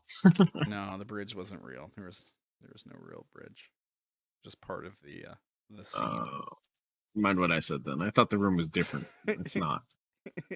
It was just part of the scene. It did look like that for a moment. Yeah. Yeah, I guess you weren't present for that scene, Wolf, so you didn't really see the room, what it looked like. I don't know if I can find it. I can try. Let me see here. It's fine. Not a big deal. I totally forgot about that dragon. That's one of the really old maps, so I've put it in the archive. I don't have it ready to go anymore. You know, I think I recognize that too. It's an old memory. It's dim. How do you know all of these people, all of these things? That was there was people fighting it, and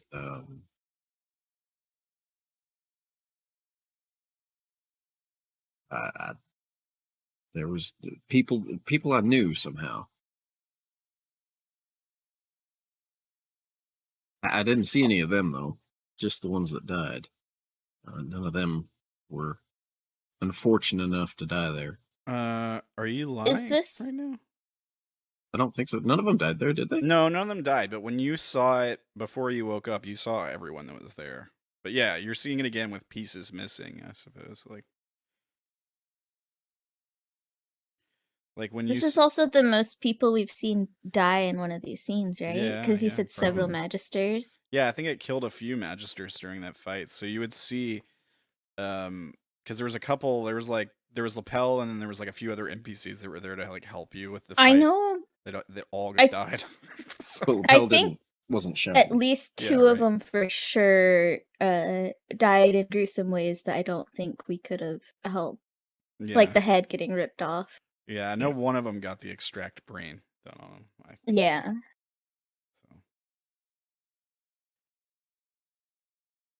But I remember it was Tim that was pinned down, that it was about to do that. It was about to kill Tim. And then when we had the fight, when we were actually doing the fight, something happened. I don't remember if it was just that I didn't want to kill him yet, but I remember being like, the dragon reacts to something you don't see. And then later much later, we had that episode with Vash when he came back where we were doing the dream sequence when he was trapped in the flesh and he was getting the hallucinations, the perfect world, right? We had that scene where everything started to go haywire towards the end of that hallucination where he was in the room during that fight and he cast his wildfire spirit or something to distract the dragon so that it couldn't couldn't kill Tim. And we sort of like fit it in that way, like, and somehow Vash was using the flesh to distract, like using his connection to the flesh to distract the dragon during that fight. That's sort of. Was it Vash or Tulpa? Because didn't Tulpa temporarily take over his body? It was Vash. It was Vash, but yeah, Tulpa took over his body, and that's why he left you guys right before that fight and got absorbed by the flesh. Is because Tulpa was like, I'm gonna go talk to the flesh because we're friends or whatever.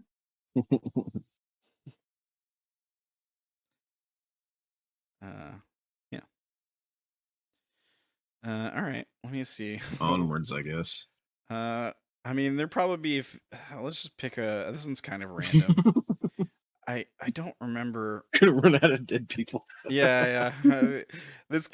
We could just have like a montage, right? Where it's just like we see several more of these things happen, but I want to give you the chance to try to like intervene.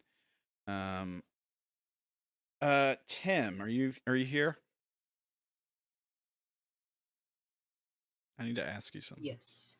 Do you remember when Marin used animate objects to kill those guards? Did he kill any of them? The guards that were attacking you guys? I think so. Yeah. I think it was just one. Was it just one? I think he hit one in the head with a rock. He was fighting a couple crit of or them. something. Yeah, but I think one of the rocks had crit or something like that. Or he had targeted one of them with all the rocks. I can't remember which one it was.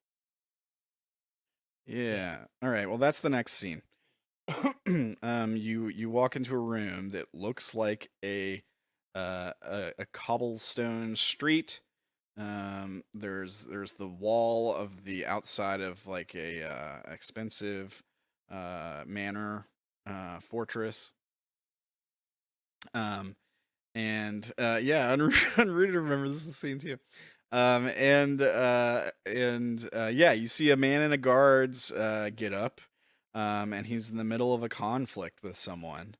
And then there's you can't see who he's. Do I recognize this? Yeah, you probably would recognize this stuff. Yeah. Will dashes. Like Okay. action dash movement. Fang is How following. far away can I get there in one move? Or one turn? Sure. Yeah. Okay. You can both do a thing if you. I just want to get within like 10 feet of the guy. Okay, so Will dashes up to 10 feet of the guy. What do you do, Fang? Fang goes up right next to him, ready to pop the berry in. Okay, all right. So the guy's like he's sort of like running towards something, so he's kind of like running similarly towards you all. Will rushes up next to him. You run up beside him. You're holding the good berry out, and then he's like he's wielding a sword, and then there's like this ping sound as something like punches through his helmet. You don't see the object. I'm going to absorb the blow.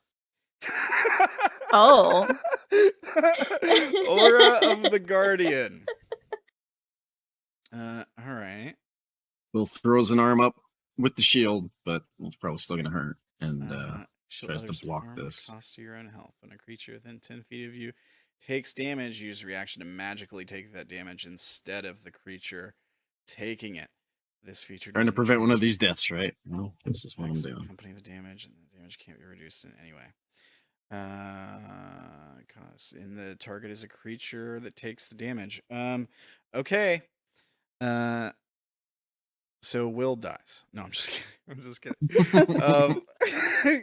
No, you try to do this, but you can't. Like you expend the use of the ability, but you can't change the way things played out, unfortunately. Yeah, let me do this. Actually. Let me roll a d20. Yeah. Okay. So here's what happens. The because he failed. Okay. So here's what happens. You do absorb the damage. The damage was animate objects. I think it was just like 1d10, but the problem was you had like a bunch of them, and that's why you were killing these guys. So you absorb 8 damage. However, the what you're seeing unfold, the hole still punches in the guy's head. You still see blood pour out from the inside of the helmet. He still collapses on the ground. Fang, you have time to do a thing if you want. Fang does it. Fang pops it in his mouth. All right. And makes it so that he chomps a little bit with his jaw so that he gets some of the berry juice. Okay, let me see here. Let me check something.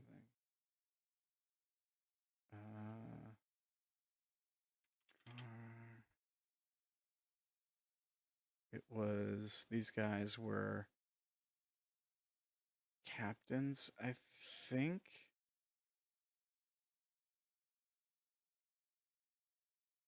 Or something like that.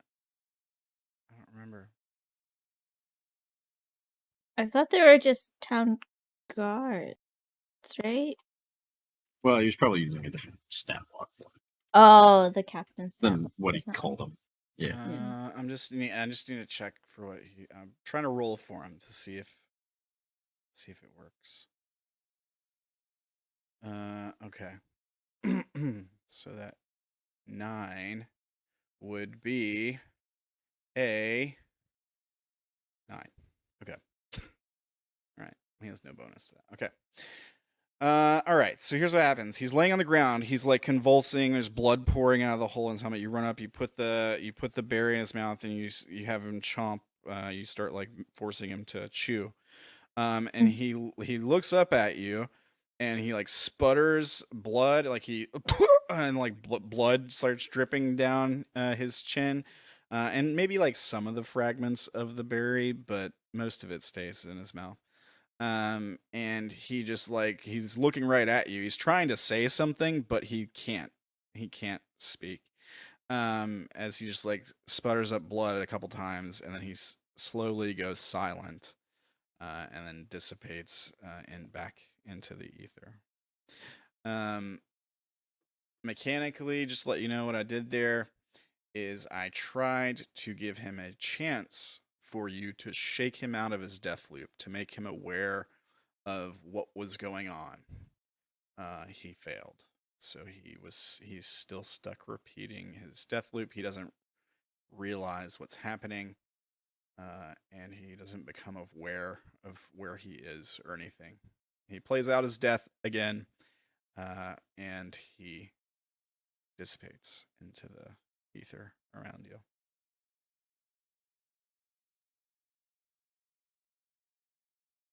Nine hills. This one didn't work. Does anybody else have spare berries? Are you sure you can affect them? What? Are you sure you can affect them? Well, I affected that one with the woman. I'm not so sure that was you, to be honest. What?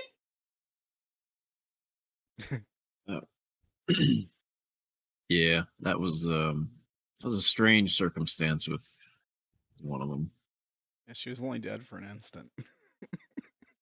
Like 6 seconds or so. Yeah.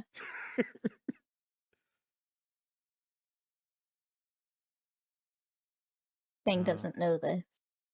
Let's just say that, the person who did it had a twisted sense of justice.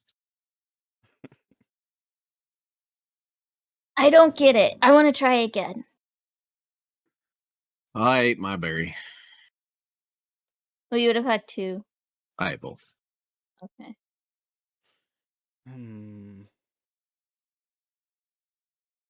I tried to take the blow for him there. You did.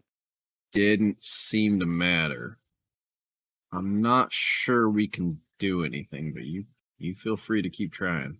I gave him the same chance when you deflected the blow to snap out of it, and he did worse. So he rolled a 2 on that one. But he also just had really shitty stats. Maybe somebody else has better stats than that guy did. How long do you guys figure we're gonna have to keep walking this tunnel? Do you think it has an end, or are we just like if we go backwards, are we just gonna be right where we started? You want to go see if we see it again? If we go to the previous room? How far back was the last one? Saying that out loud, but I'm trying to think. They're probably they're probably getting closer together. So maybe that last one was only like 15, 20 minutes at most. Last one was the dragon? Yeah. Maybe not, because there wasn't really anyone to save in the last one, was there? Against that dragon? That's true. We could go on to the next one and then come back to this one. That's assuming there will be a next one, which sadly I think there will. Oh man. All right. Well, let me try. I didn't know we were gonna be doing it this many times. So feel free to help me think of a death to replay. Well, Lumaki and Indigo are our smartest characters, and they have not overly chimed in. I think I'm boring some people Well, with this stuff. Lumaki is like he's used to weird stuff happening since we've entered this area, so he just doesn't even know what to do. He just wants to keep going, try to find a way out. He doesn't really. So how long have we been traveling now? We've been traveling for like 4 hours. It's been several hours at this point, probably. Yeah. The first couple were a couple like hour or 2 apart, and then they started getting closer together. But you've been through several of them, like 30. I think he's more interested in how Will knows all these people. Fair enough.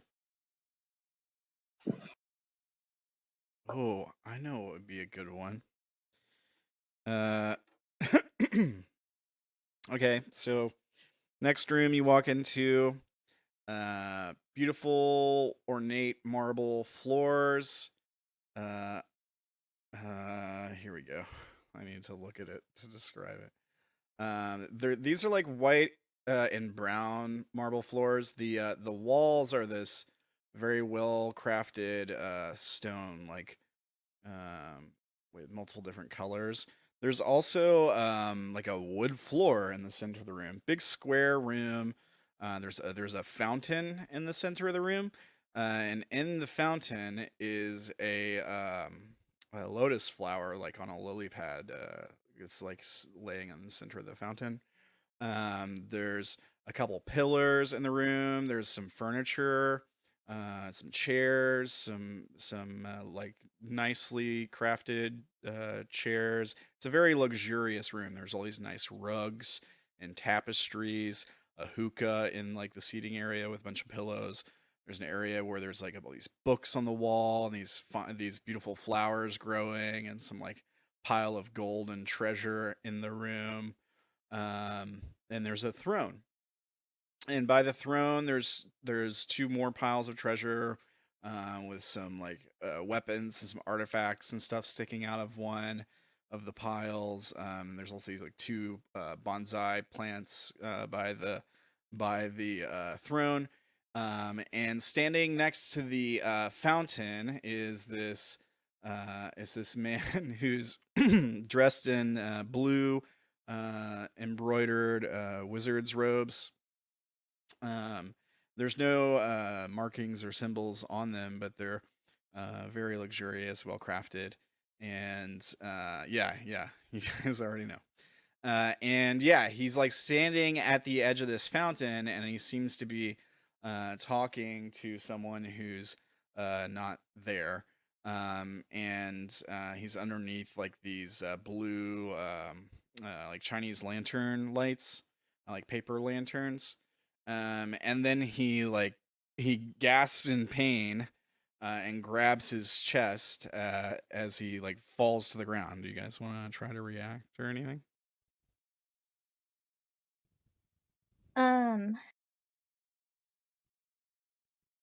How did evocation spells work? That is a good question. Let me take. I should have been looking at this before. Here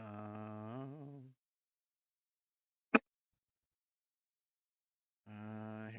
Here's the thing. It is this one. No. This one. Evocation.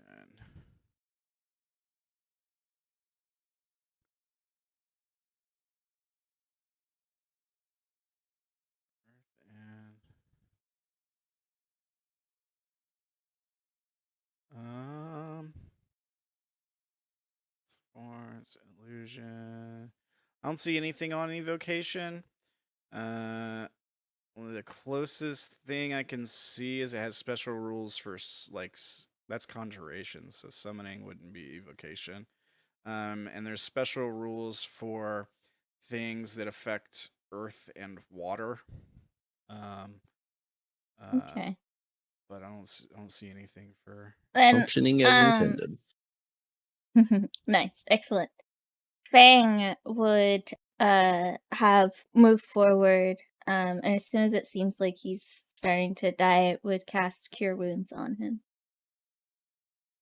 All right, so you run forward and cast Cure Wounds on him. All right.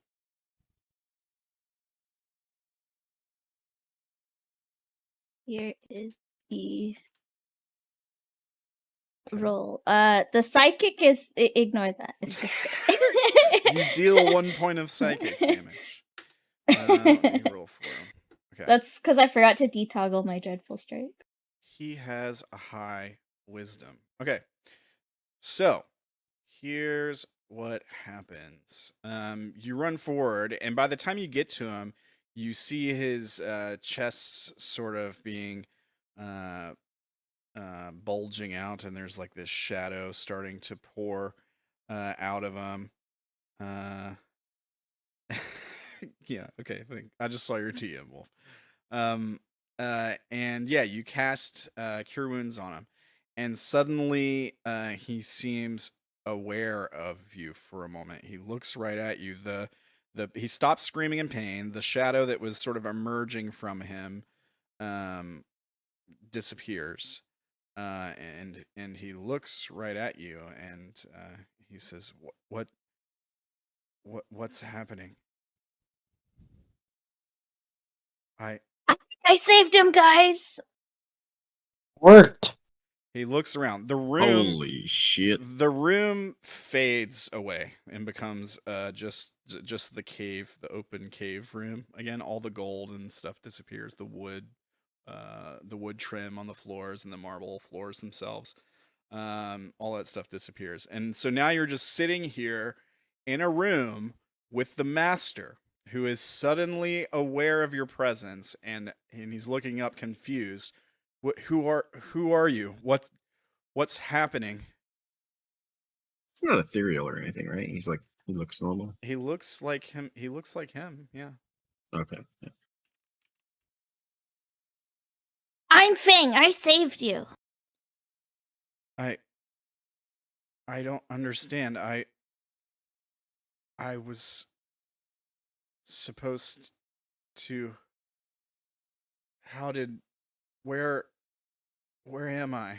And he puts a hand on he squints and puts a hand on his head like he's in pain, like he's got a headache, and he's trying to gather himself. He seems very confused and out of it, but he's Did lucid. guards tell us where we were at? I can't remember. Or tell Sha'ah where we were at? I don't think he did. Oh. Fang's like, the thing is, we don't know where we are either. We kind of fell in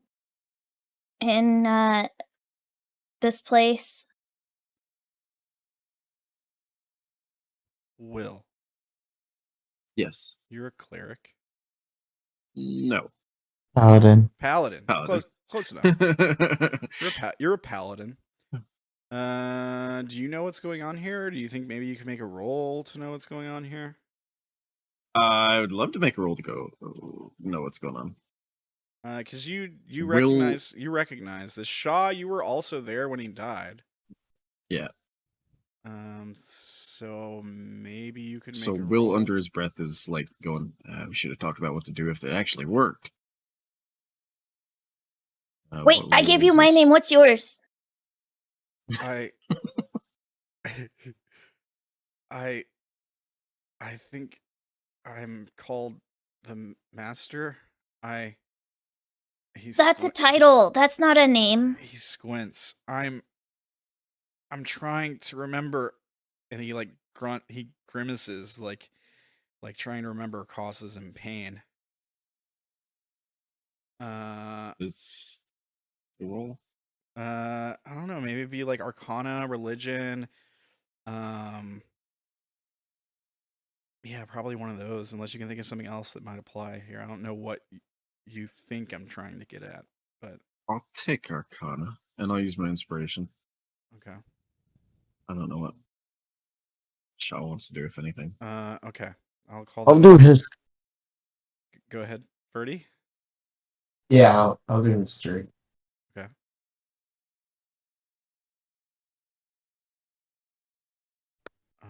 Okay. History. Can we roll it nature? Or no? Nature? Yeah, you know what? I'll allow a nature check. Okay. I don't have very much in this, but I at least have +5. Okay. History. Sha'ah. You've heard stories about people being able to have a lucid conversation with someone who's passed on, whether it was through maybe some kind of ritual, yeah, someone speaking with the dead. Yeah, exactly. And they're not always completely lucid. Sometimes they are for a short amount of time, but sometimes the dead don't exactly realize what's going on, and they're a little confused. Nature would get you that this guy, even though he's physically there, his skin's pale. He looks kind of like a corpse. His flesh isn't rotting away or anything, but he's got, bags under his eyes. He kind of looks like a dead person. And Arcana, Will, you are talking to a ghost. This is a ghost. If you were using I don't know, divine sense or something like that, that would alert you immediately, probably, that this is an undead. Yeah, everyone rolls 15 total. Yeah. With Uh, my roll, would I be able to tell? Is this going to be a very temporary condition? Like, is there a clock on this? it depends. It depends on how strong his willpower is, how long he's able to keep himself lucid. Think of it as like interacting with so here's the thing. The reason people become ghosts is usually because they passed in a way that was not the way they were supposed to pass, right? Like Will may not be super familiar with this, but the people of the world, maybe like someone like Avachai or Seraphina or Fee or someone like that, even Vash or somebody like that, would know that like ghosts usually are created by ritual rites not being completed after someone's death, or them dying in an extremely violent or emotionally charged way, or just they're basically tormented souls. Like things didn't go the way they were supposed to go, and their soul lingers, doesn't go to the right place, gets stuck in the ethereal or the border ethereal, in between, whatever you want to call it. But he's got a moment of lucidity. Whether he can hang on to that is kind of up to him. There's a chance he won't be able to hang on to it for very long. But the master had a pretty strong willpower. He had a pretty strong mind. I mean, he was a wizard. Granted, he's no longer attached to his body. So, some of that stuff may be fleeting, but I mean, I don't know. I'd like to think that willpower can come from the soul as opposed to the body. So maybe he can hold it together for a little while. Let me do this. Let me grab his token. As part of the check, I'll have Will like close the distance and get up close with Fang. Okay. Come on. Why is this? Uh-oh. So that maybe he can benefit from my aura. What does your aura do? It just gives him +5 on saves. Okay. I gotta reload roll 20. 1 second. It died. Yep.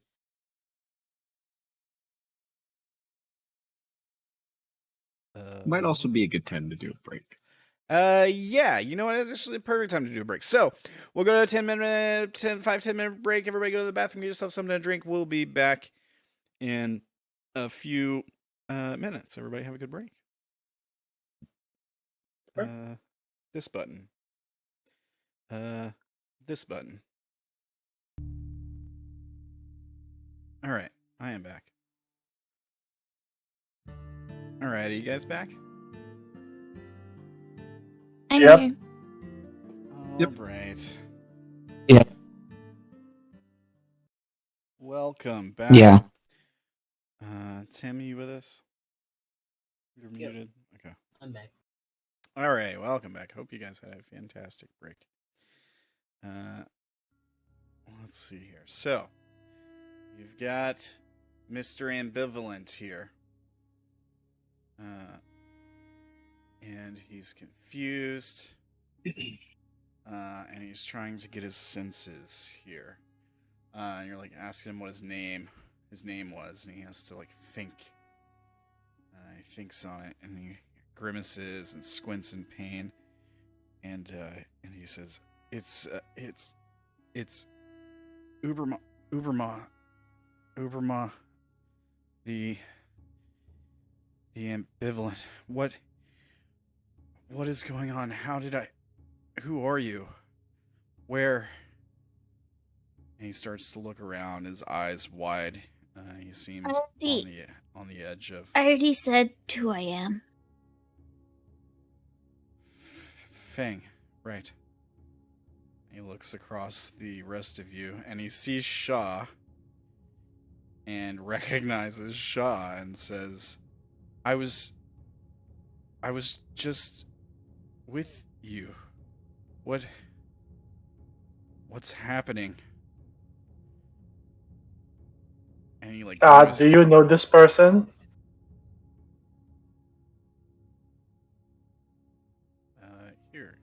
is Mr. Ambivalent here. Mr. Uberma the Ambivalent. For anyone who doesn't remember. You there, Sha'ah? Birdie? Oh, sorry. I was. Yeah, I know who this is. This is Zubrama. Where's your unicorn? Agape. He grimaces again. No, I died? No. You died. He's like squints in pain, and he says, no. This can't be happening. I've got too much work left to do. Someone has to warn Nurnum. Agape, my phylactery. He'll know what to do. He starts to lose it. Are you guys gonna try to calm him down? He's about to have to make another save. Yeah. Fang grabs his arm and says, "Hey, it's okay. I just saved you. You're okay now." Let me bring up his sheet, and I'll have him make the save with his. Was also hold on. Was also gonna say, just calm down and try to think clearly, and I'm gonna try and use that as guidance. All right. So you give an extra D4 plus. Oh wait, that's an ability check. So if it's a save, it doesn't apply. Okay, yeah, it is a save. But he does get the +5. It's a save. Okay. It's next to. Here's the One or save. the other. 22. That's a success. All right. So he starts to calm down a bit. His breathing. He is breathing, oddly enough, or at least his body is making the motions of breathing. He says, I'm dead. I am then this," and he looks around the room. No. I can't be here. Agape. He looks at Sha'ah. Agape, you'll know what to do. You have to tell him if I'm here, then my phylactery it must have been destroyed. And he like grimaces again. Is this the ethereal then?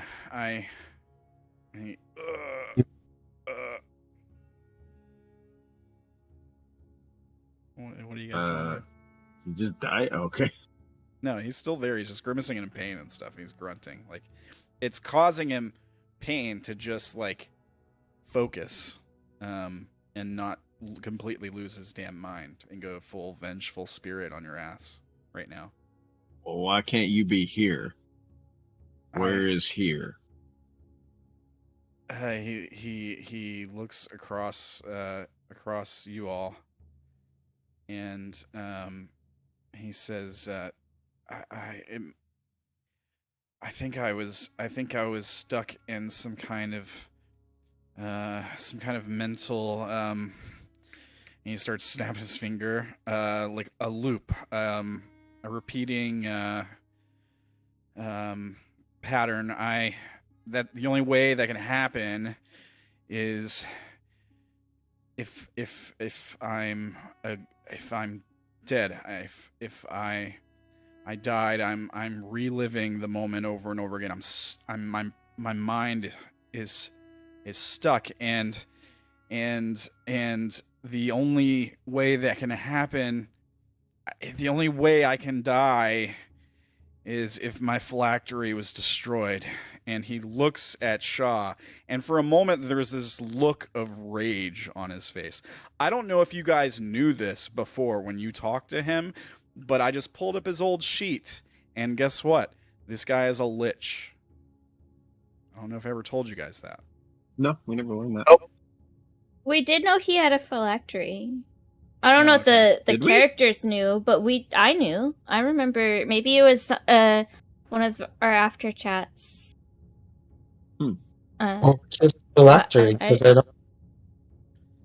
So, good job on getting this lore drop. I wasn't even sure I was going to put this guy in this episode, so... you guys are still digging up secrets from stuff that has already happened a long time ago.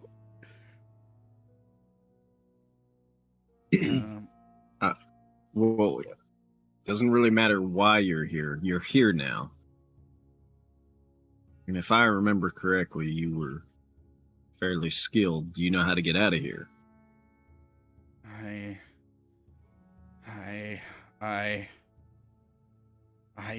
do know a way. He grunts in pain. I don't know if I can. I don't have my focus. He grabs at his chest. He starts feeling around in his robes. No, it would be on my body, wouldn't it? And there's like this moment where he starts to flip out again. Wait, do you need a focus? I'm gonna I think he roll. needs to focus. He needs to try to focus. So he gets a +5 again, right? If it's a save. Same thing. He succeeds. Good thing he didn't have that 12 come up on the other side this time. All right. Now I don't know if my magic will work like this. I've never been like this before. What kind of focus do you need? I've got a totem, a sprig of mistletoe. I got the statue with a spider. Okay. Fang is like pulling things out, and probably at one point might pull out one of the crystals. I don't know if that, because I know crystals can be used as foci. So it doesn't say for wizards it has to be a certain thing. Because he was a wizard. So I'm going to treat him like he's a wizard, even if he's a lich. So the same thing. So I'm going to say that he had like probably a book. Because that's typically what wizards use. And I don't want to give him something religious for a couple of reasons that are obvious. But also he was kind of like an outlier as far as like the religions of the world were concerned.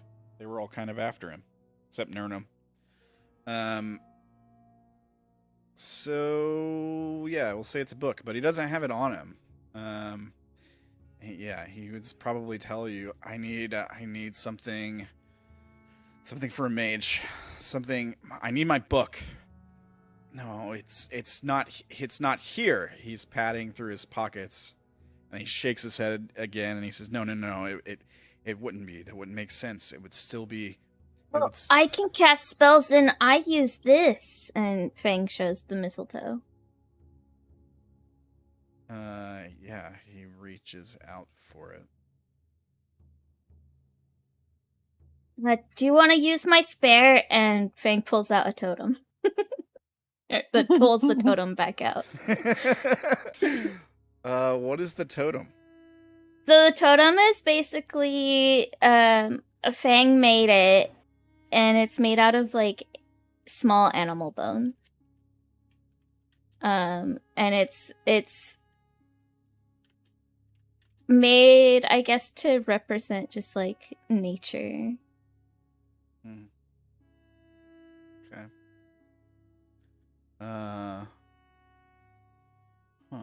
It just has to be a special item designed to channel the power of spells. So we know that he's. Oh, sorry. Go ahead. Go ahead. What were you gonna say? No, go. Sorry. As far as like an arcane focus would work, I'm saying an arcane focus is, this is the definition from D&D, is an orb, a crystal, a rod. It's a special item, an orb, a crystal, a rod, specially constructed staff, a wand like length of wood, or a similar item designed to channel the power of arcane spells. A sorcerer, warlock, or wizard can use such an item as a focus, as described in chapter 10, blah, blah, blah. So this item that you have in your inventory is a focus, correct? Yes, but it's more specifically a druidic focus. I don't know if he could actually use it. He doesn't know. He's out of his mind right now, or at least on the edge of it. Yeah, he reaches out for it and tries to take it. Yeah, Fang will let him take it. Fang can make more. There's plenty of Okay, he Well, there were plenty of bones. he grabs at it greedily, like he snatches it from your grip, and quickly like tucks it tight to his chest, and he holds up a hand and like chants some words, and the whole time he's like grimacing in pain, and maybe he messes up the incantation the first time, so he has to like try again. But nothing happens. And then there's this look of like frustration on his face. And he's gonna have to make another save. +5.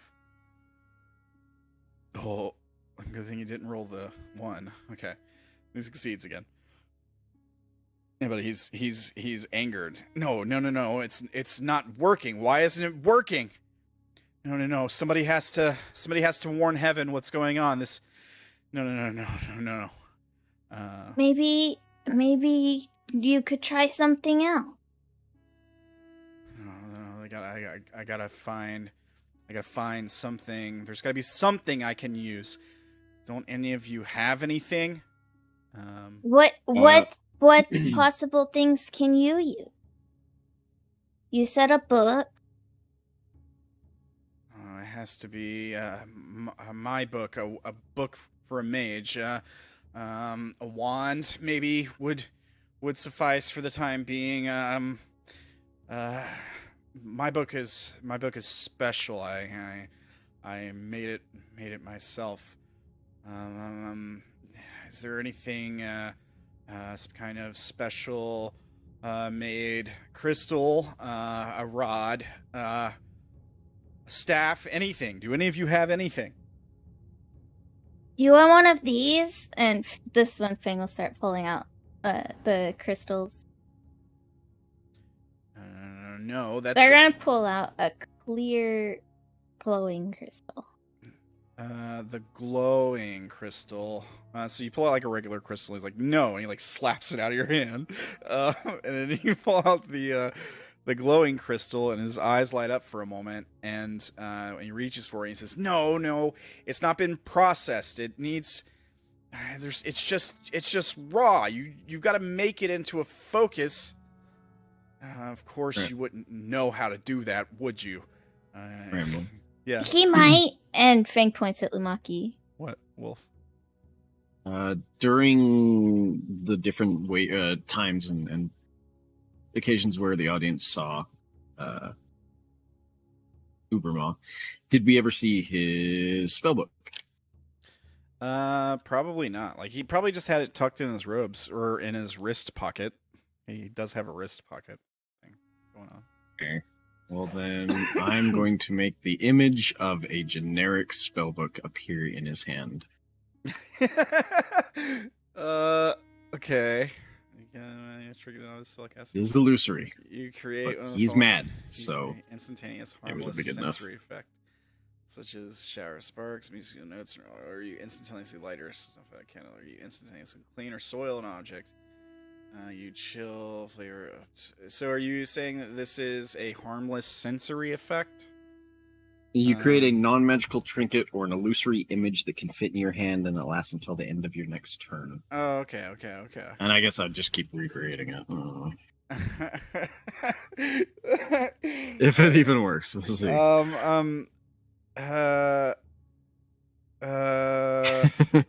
I think when you first do it, there's a moment of like him reacting, and he's like, and then once he realizes what's happened, it might maybe takes him a minute or two as it's flickering in and out because you have to keep casting it. He probably gets angry with you, to be honest, like you're mocking him.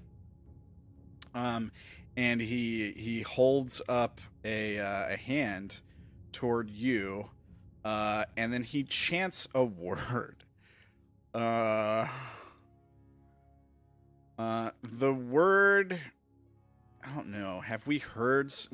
Have any of the people here, any of the characters here, heard a certain really high level spell cast out loud? I don't know that you all would have. Power word of some sort? Yeah, power word, you might say. If it's happened anytime during the game, I guess. I don't know. Yeah, I think it might have. I think I feel like there was one with the before we swapped to this group for the Underdark. yeah, I think there was. I Anyways, can't remember. I think it was when we were fighting the liars in what was left of Oberon's palace. Wasn't there? Maybe. Yeah. Possibly. Oh, sure. But anyways, he looks towards Will. He chants a word in Celestial. If any of you had heard it, it like booms. Though when you say the specific word, there's like boom and echo, and like none of that happens. And the word nothing happens to Will. And he grits his teeth in rage. And he says, no, you shouldn't mock the master. It's foolish. And he starts to get angrier and angrier. I He's trying to help. Yeah, he starts to like dig around on the ground. Like I think he might even go over to this bone pile and start get down on his hands and knees and start digging through the bones. Like there's got to be something. There's got to be something I can use. Yeah. Like I just had him make a save when that spell didn't work a minute ago, so I'll give it another second. Since Sha'ah seems to have known him, Fang's gonna go to Sha'ah and say, was he like this when you knew him? Before? Not really. No, not at all. No, he was not like this at all. Maybe we shouldn't have saved him. Is he the master of crazy?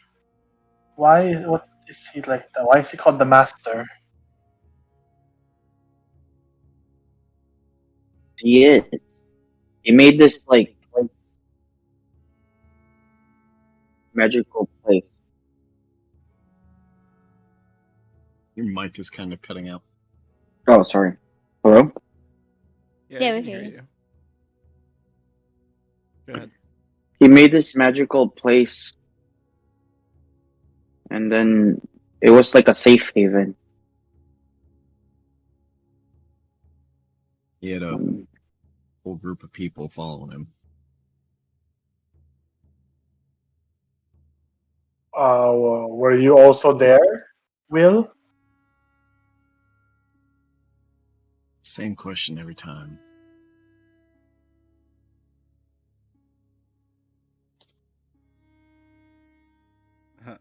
I don't think he was there.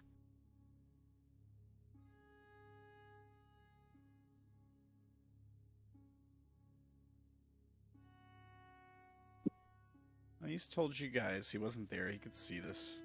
A lot of this stuff wasn't there, though. Yeah, like 3 times now. He's just not answering it anymore. Hey, Indigo, can you do something to calm that guy down?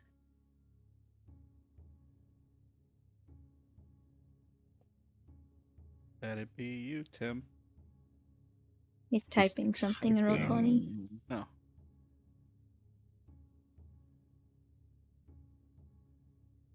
Let's see. The suspense is killing me. Yeah. Let me try something. Okay.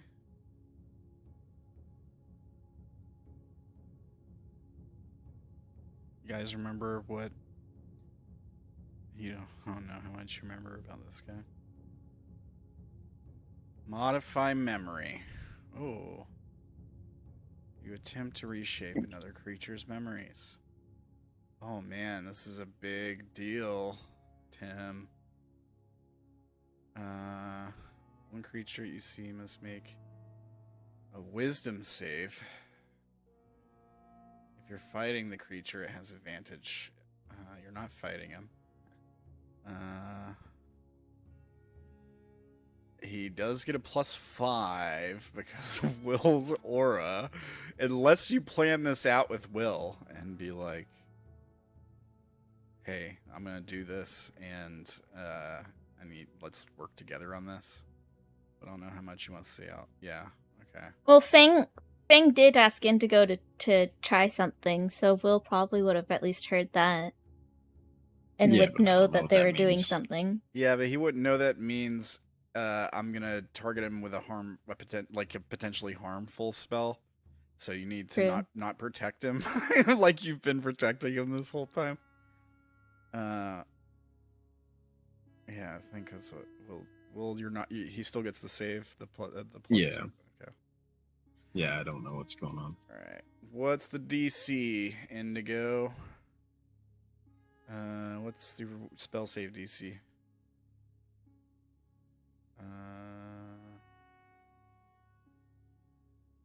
Doesn't say on the spell. So let me take a look at your sheet, or you can tell me. 20. Okay. So he gets +5. Let's see what he makes. A 23. 28, actually.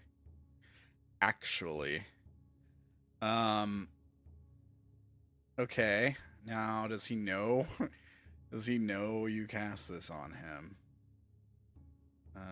He doesn't know the spell.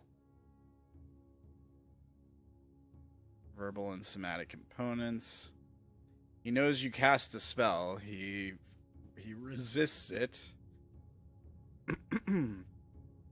Oh, he's also immune to charm, so there's that.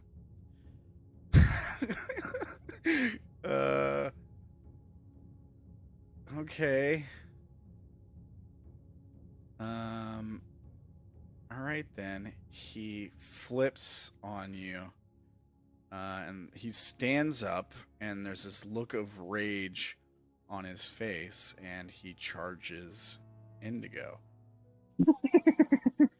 Boom. He runs up to you and grabs you. Can I just interpose myself Wait. between them? I mean, he had to run through me to get there. Yeah, fair. Same.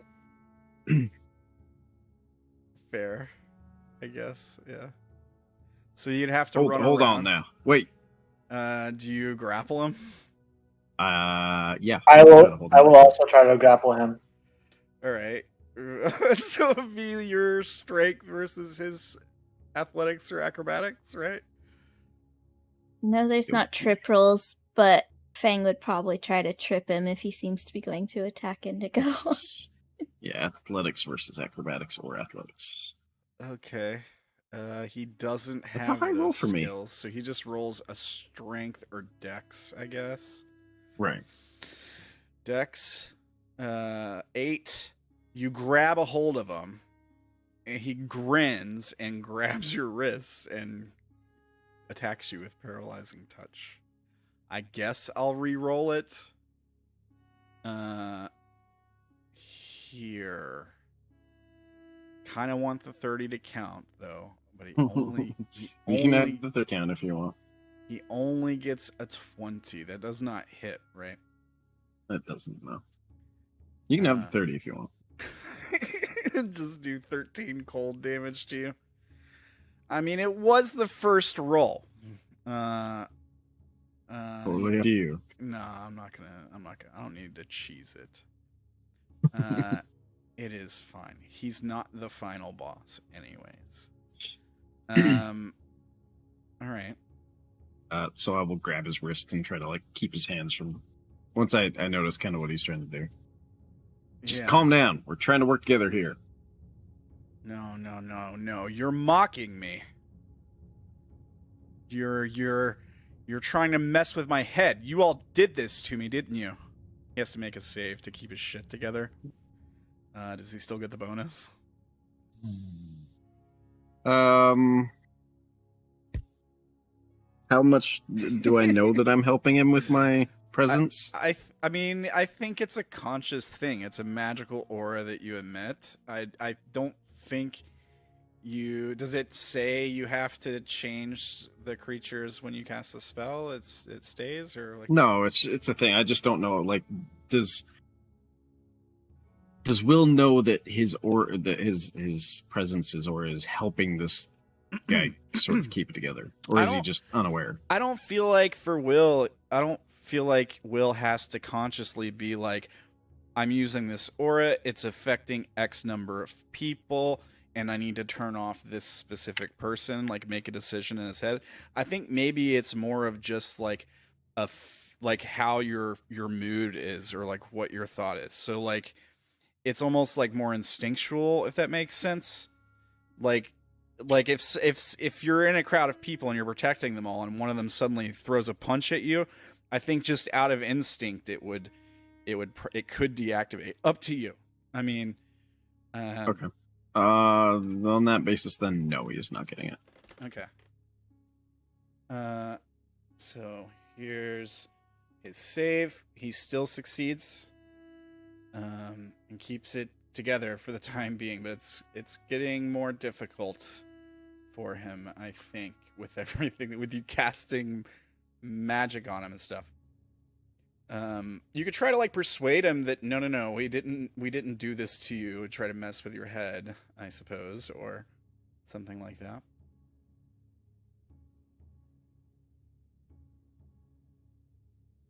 Because, I mean, guy just did cast a spell on him that he resisted. Probably would at least pick up that it's like a charm.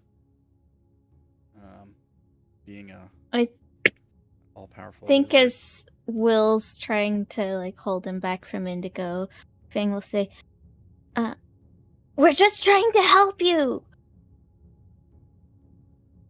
Why are you doing this? Is this how you treat people who help you?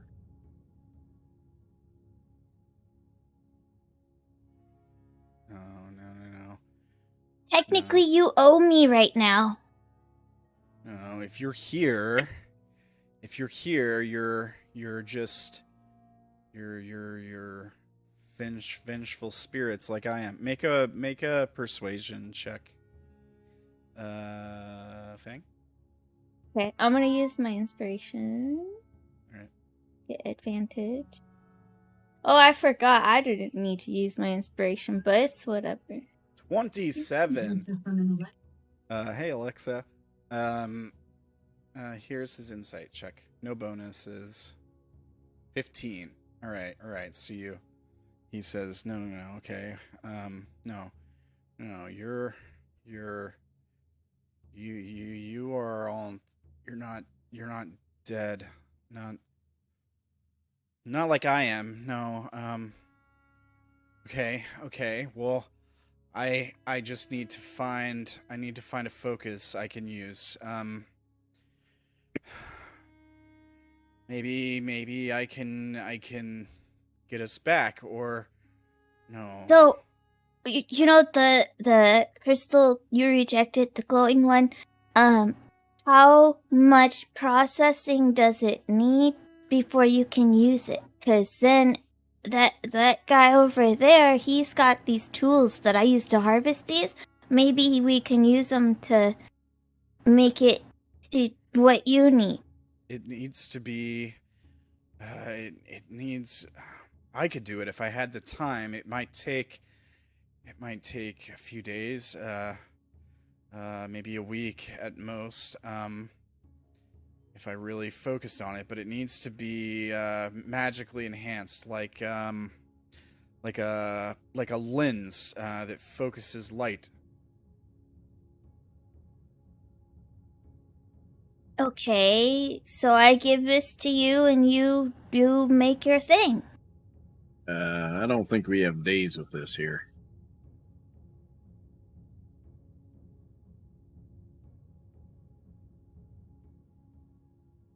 Is there a reason why we even should be working with this guy to help him?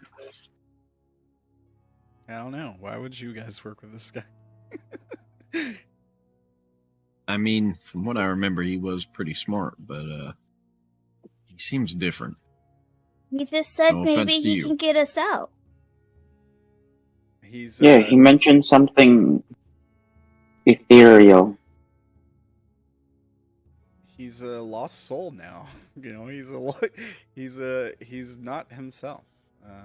Search your bags. Does no one have anything that he could use? I just That's all I got is the focus that he tried before and these glowing crystals.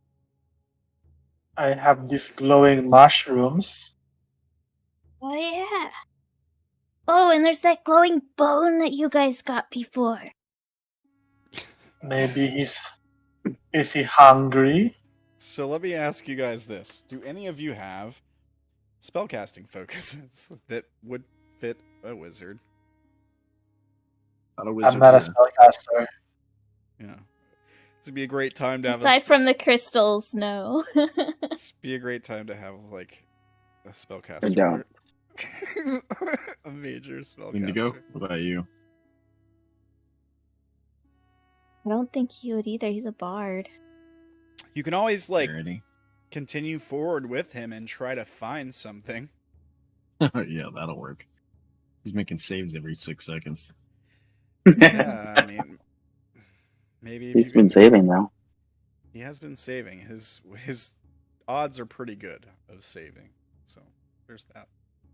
Especially with that aura. Could we take one of your branches and make him a wand? Myself, I'm not sure that would work though. Like you said, it needs worked. Well, you're already magic because you're a walking, talking tree, so... Not sure that's how that works. I bet I could use one of your branches as a focus.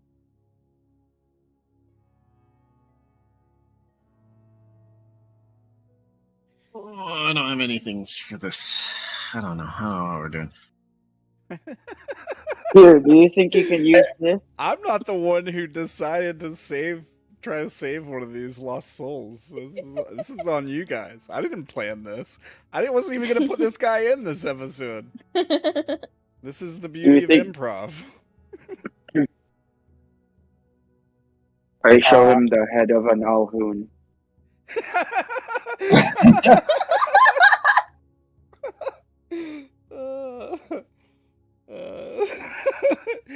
Speaking of improv, all right. So you pull out the head of an Alhoon, an undead mind flayer, like wizard caster type, basically. And he says, Yeah. yeah, and he says, okay, so you've figured out how to kill them. Do you have its focus? They use magic, don't they? And then he squints for a second. It had to have something. The head. Yeah, how about their eyes? I don't know. Is it been kept in a bag of holding, or are you just like keeping it in your pocket or something? Just keeping it in my pocket. I don't think I have. Not sure how that works. So you've just been carrying around this rotting severed head this entire time. Yeah. So the eyes are probably not there anymore. Told you he had a funny smell. There's probably maggots in it. Yeah, it's probably horrific looking. And he says if I could do the same as with the crystal if I made the skull into something. Their skulls have to be strong magic anchors. They're psychics after all, aren't they? Yes. They are. Yeah, he's sort of like talking to himself, kind of. Okay. So basically the same thing. I might be able to make its skull into a focus. Is basically what he's saying. But again, time would be the issue here.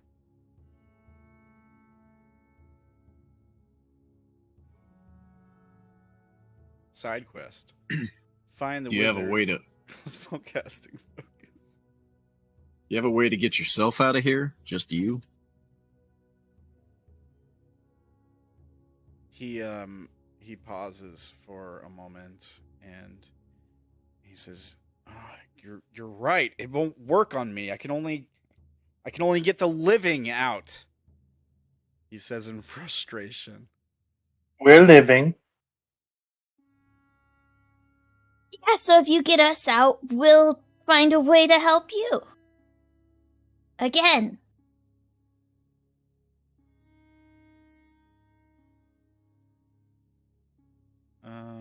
Make a persuasion check. And I assist her by saying, "You have my word." Sure. Advantage. Right. 33. Didn't need it. I have a plus all right. 17, so... Didn't realize that. All right, so you stop his maddening mind from instantly being like, no, you're trying to trick me to leave me here. And he says, okay, yeah, maybe that would work. You'd really come back for me then. Of course. Maybe there's a way we could help stop you from ever dying in the first place. He shakes his head and he says, no, you can't change something's already happened. Well, then we'll come back for you. Maybe we can, if you can send us back to the Feywild, we can try and find one of the Archfey and get them to help. If they're not all dead by now. Wait, no, you said they fix things. I think Sha'ah told us, right?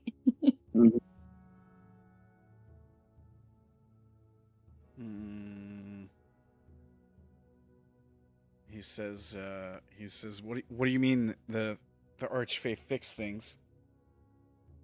How he looks at Sha'ah. How long has it been?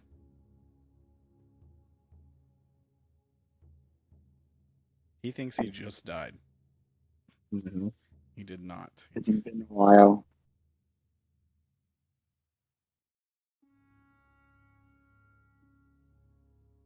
Shaw doesn't even know how long it was.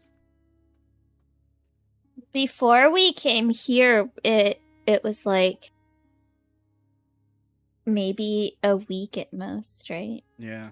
It was I think it had been enough time for them to sort of get things in order, right? Like they basically just had, like, if I recall, you guys brought back Oberon and all that, and you just had like a few other loose ends to tie up, basically, right? Yeah, Well, but we also had time weird weirdness time there. stuff. Yeah. Yeah, that's true. Yeah, Because Will Sha'ah went in joined before us. Shaw, and Shaw found them first. yeah. And Sha'ah also came down here at least a couple days after we came down here. Yeah. And found us after a couple hours, in the same day. Yeah. Yeah. Okay. But outside of the Underdark, it had been about 3 or 4 days of actual playtime, and then however many days after they saved Oberon. Fairly recently. Okay.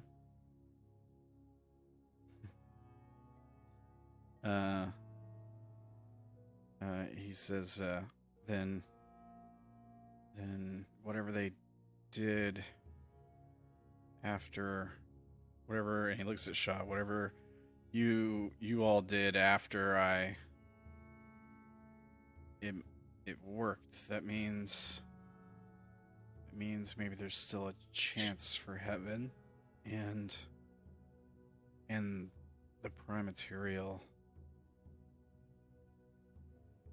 That's good. That could be good news. Maybe it's not so urgent. And there's like this kind of calming expression that comes over his face. Like for a moment, the thing he's been obsessing about since you guys made him lucid, he feels like he doesn't need to obsess about it for a second. We fixed him. He's almost like himself for a moment, at least. And What is it Go ahead. worried about? I died at a crucial time. I think I was killed by an arcana. Do you know what that is? Nope. Vaguely. You were killed.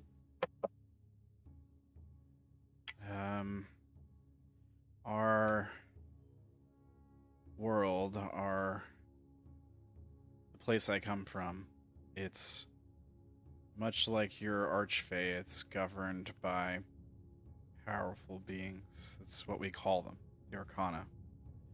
And they rule from another plane of existence, heaven.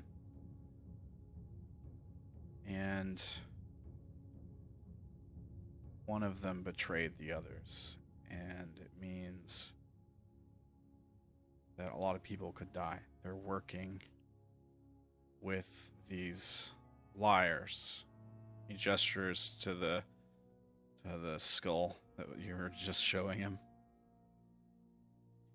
And he says, the liars, they are corruption. They're basically the same as the flesh, the gloom, the corrupted in darkness, the silence, whatever you want to call it.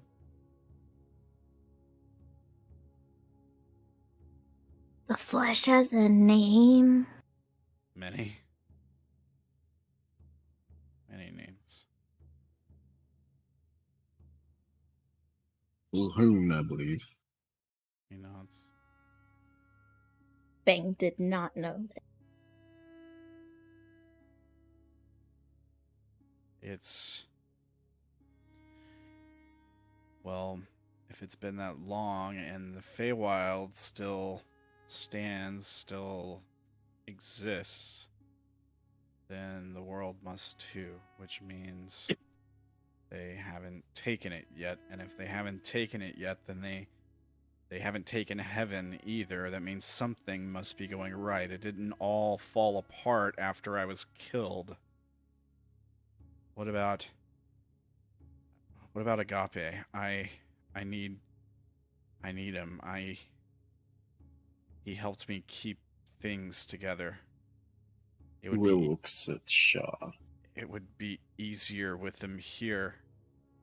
You guys remember Agape used calm emotions and helped him stay human, as they called it, or whatever.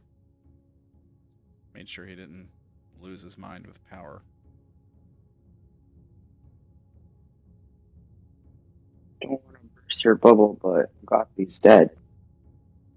All right. Wait, he is? Yeah, Agape was killed by Vash by accident. Basically, he was killed by Imix because of Vash. But Sha'ah wouldn't know. Right, I Vash's forgot fault. about that. Sha'ah wouldn't know that though. Vash takes credit for that one though, because he wanted to kill the damn horse. I don't know if Sha'ah wouldn't know that it was Vash's fault, but did Vash tell them when they? Because Oh yeah, he told him that the Agape died, the horse. Yeah.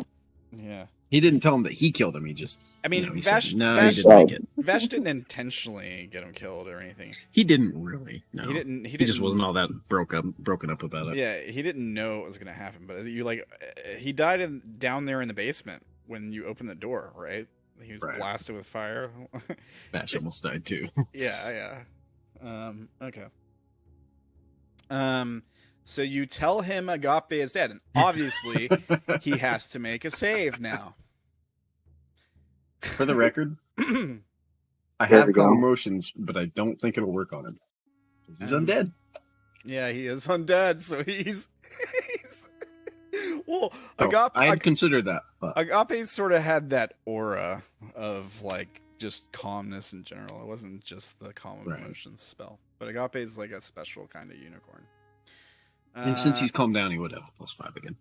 all right, Doesn't matter, but yeah, but he saves, and he gets angry for a moment, but he keeps it together, and he says, I suppose I shouldn't be surprised if my phylactery is gone, then surely everything else dear to me is as well. sorry about the loss of your friend.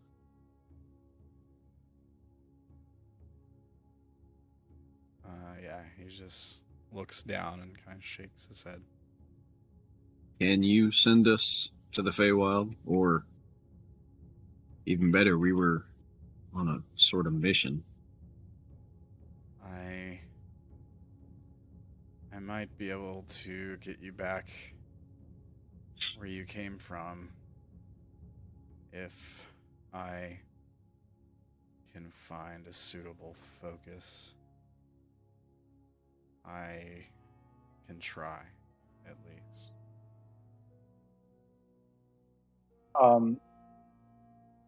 If you, do you guys realize that if he sends us back to the Feywild, then we're going to lose the other two people who were following us? You know where they are. We don't even know if they're alive. Hey, don't say that. Are we I'm giving sure. up hope on his wife? Whether they live or die, and I don't think they are dead, we still need to go back. We were supposed to do something there, and I don't think we've done it. Or I was Right. supposed to. But if we go to the Feywild, that's not going back. No, we'd have to go back underneath the Feywild. In the But we could get help to Right. help find them and help him. And Fang points at Uberma. He says, I'll need to pull the place you're talking about from your mind so I can properly envision it. I can do that if I get a focus. That doesn't make us forget it, right? He shakes his head no. No, I just need to see how you remember it. Give me an idea of what plane it is, where it is. I mean, likely you'll just appear in a similar place as where I use the spell, but on a different plane. So it's possible you don't go back to exactly the same spot you left, assuming you've moved since you got here.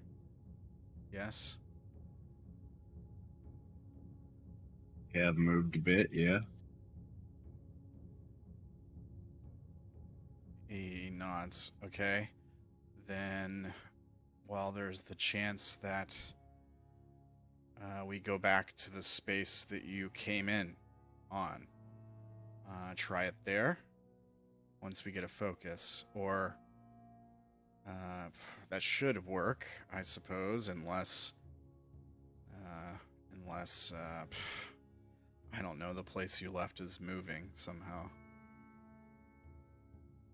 Let me ask you something. Do you know any sort of tricks, magical spells, I suppose, that wouldn't require your focus? Everything you did needed one of those? He shakes his head. No, not everything. Some abilities don't require the focus. He says he kind of like has this look across his face. You make an insight check. Sure.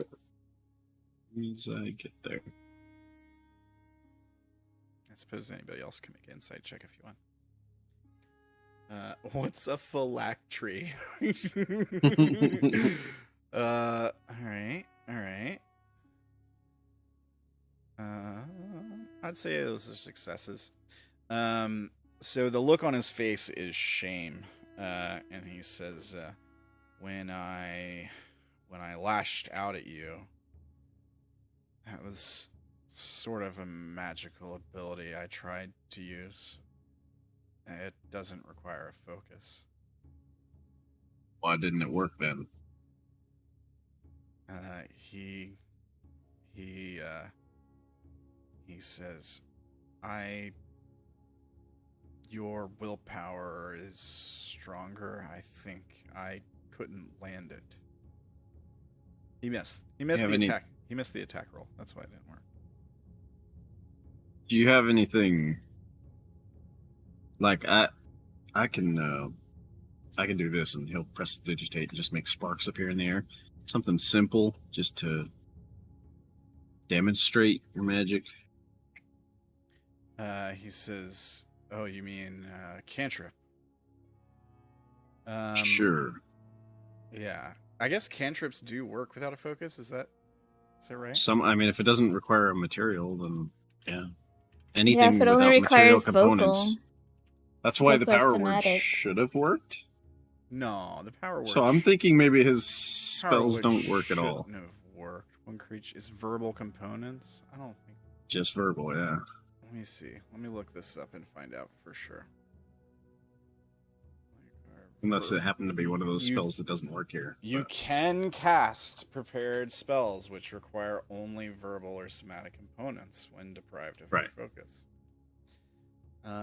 So yeah, you're right. Power word should have worked. Okay. So he Unless it was one of the spells that doesn't work. Yeah, I don't know which power word. I don't know what type of. Let me spell. check. Let me check. Just choose one that wouldn't have worked to make it make sense. They're all enchantment. okay. I'll be honest. I was just I don't know, improvising. But let's find out for sure. So let me check the enchantment spell rules and see. Enchantment. And I don't think there's anything special with enchantment. I think you're right. Abjuration. So he I don't know if any of you know Ray of Frost, but he points his hand at the wall and he traces a rune in the air or something and chants a word and nothing happens. And he says, "Damn." Will just gives this big.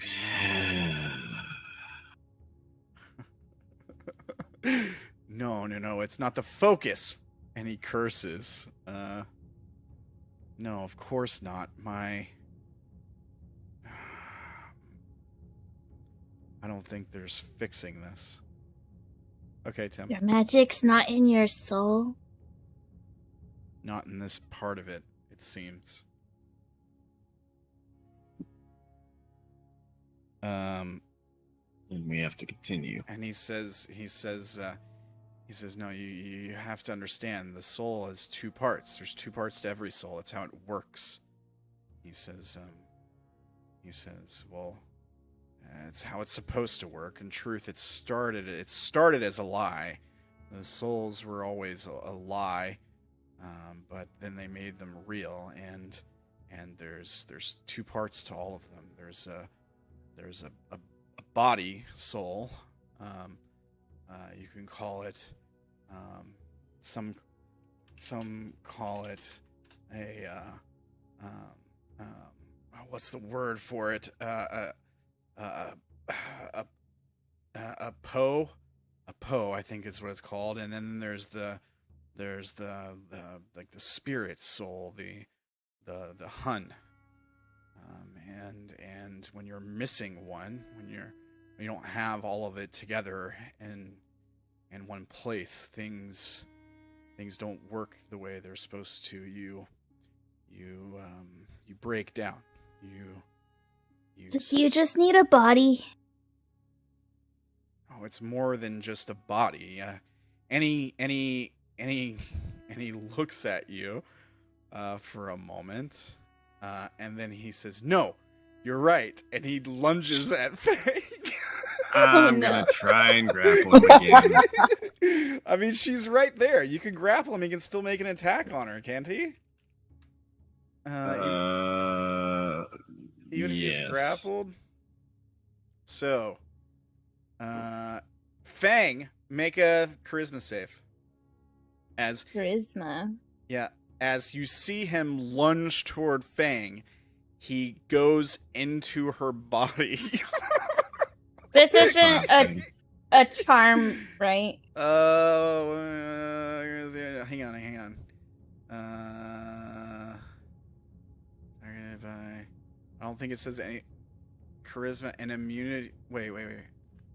Oh no, that's what he has if it works. So it's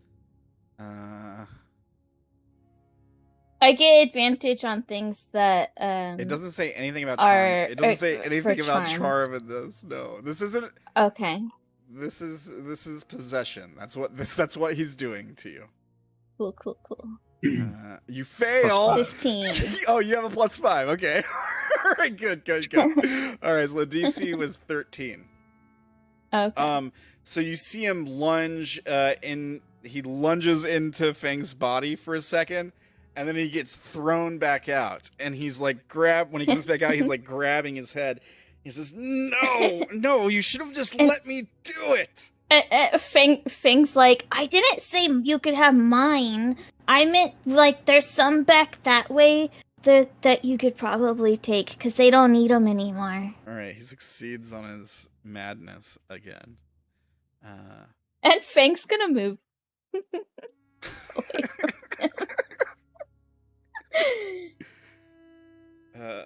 Okay. Let's see if he recharges possession. Also, you should ask He first. He does recharge it. He says, "Come on, one of you has to be willing to give up a body." And he looks towards you, Will. And then he lunges toward you. You're not gonna do anything? No, I'm good. Alright, he lunges towards you, Will. Make a charisma save.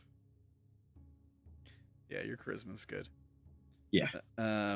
Yeah, okay. I grab him. Well, he disappears when he does this. He kind of goes ethereal and, like, moves into your space. But here's what I think happens. Like, you resist it, no problem. You hear Egregor's voice in your head. And he says, "You fool, there's no room in here for more." As he gets shoved, as Uberma gets shoved back out of your body. He looks like he's in more pain now. I'm gonna have him make the save again. Taking away his wisdom save. Yeah, he still succeeds. Fang's gonna tell him, you should ask first. You shouldn't do things like that. See if he recharges immediately. No, he doesn't this time. Go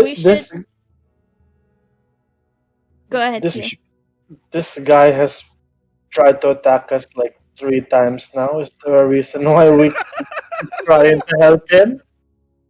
I say we leave him here and we find another way out. But he might be able to get us out. If he could do that, why didn't he do that already? We don't have a focus for him. Hey, you don't know what it's like to be dead, okay? We should probably end it here.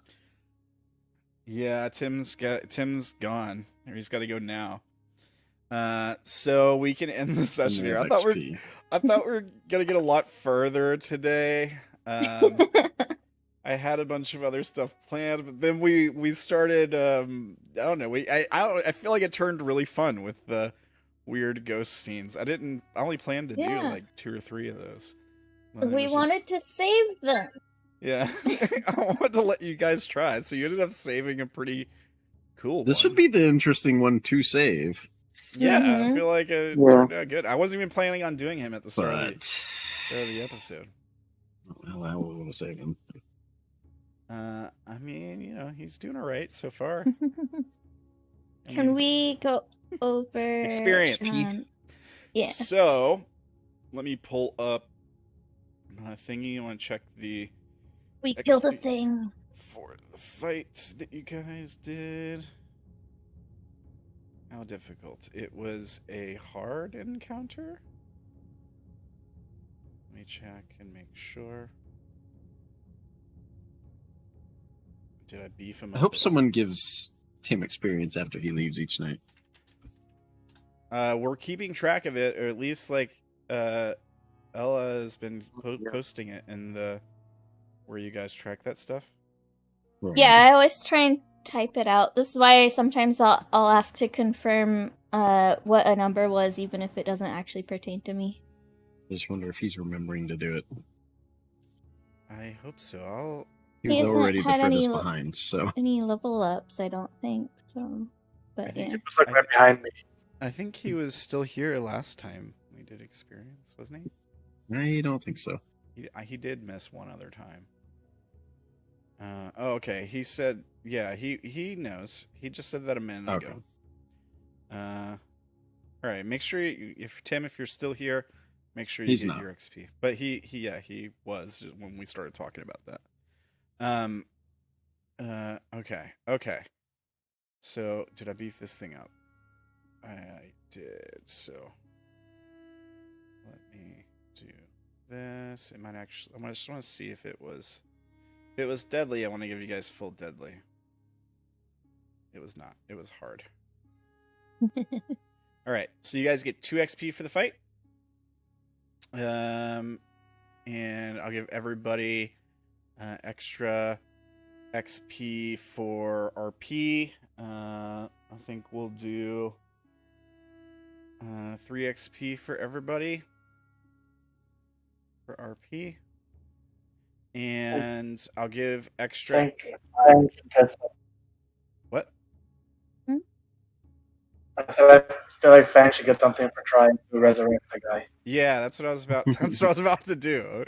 So I'll give Fang an extra 2 XP for. I'll give you extra 3 XP for trying to come up with a creative idea to try to heal somebody. And Will was coming up with creative ideas to try to do with the ghosts too. So I'll give you extra 3 XP for that. Thank you. I feel like Lumaki was doing some kind of cool stuff with being inside the belly of the beast there, right? I kind of want to give Lumaki some XP for that. Why don't you take 3 XP for cutting your way out of the worm? How about that? Sorry, was it 3 or 2? 3. All the extra 3. XP Okay, was cool. 3. Okay, good. Only thing that was 2 was the fight. Oh no, I don't know. I'll give Sha'ah an extra 3 XP for presenting Alhoon's skull. I love that. Because it's all rotting. So Yeah, for carrying around a rotting skull of an Alhoon, you get an extra 3 XP. I don't know if you... just carrying around on your hip, like just in a bag, attached to your hip. That's you're a sheep centaur, so it's probably not like that. Actually, it's probably more like your shoulder, your side flank, or whatever. Centaur racism. Is there anything else? I guess I can plug stuff. I guess we can do that. So, We also got a Lord thing, right? what? We got bonus lore? Isn't like getting, yeah. Oh, from Uber Bonus Melodies lore? Glitch. Oh, Experience? yeah, sure. give how about this? Because I gave the extra XP for healing him to basically Fang and Will. So here's what I'll do. We'll treat it as like a quest reward for saving Uberma and keeping him lucid for the time being, and learning more about who he is. Because he mentioned phylactery several times. You guys found out that he is a lich. So we'll treat it as a quest reward and give the whole team 3 XP for that. Oh, so change the. No change. This is in addition. Oh, just add in addition. Okay. This is in addition to. In addition. So you guys got a shitload of XP today. All right. Does anybody level up? I don't think so. No, still. I think I'm at like 73. All right. So here's where we get to the shout out portion. 63. Okay, right on. 73.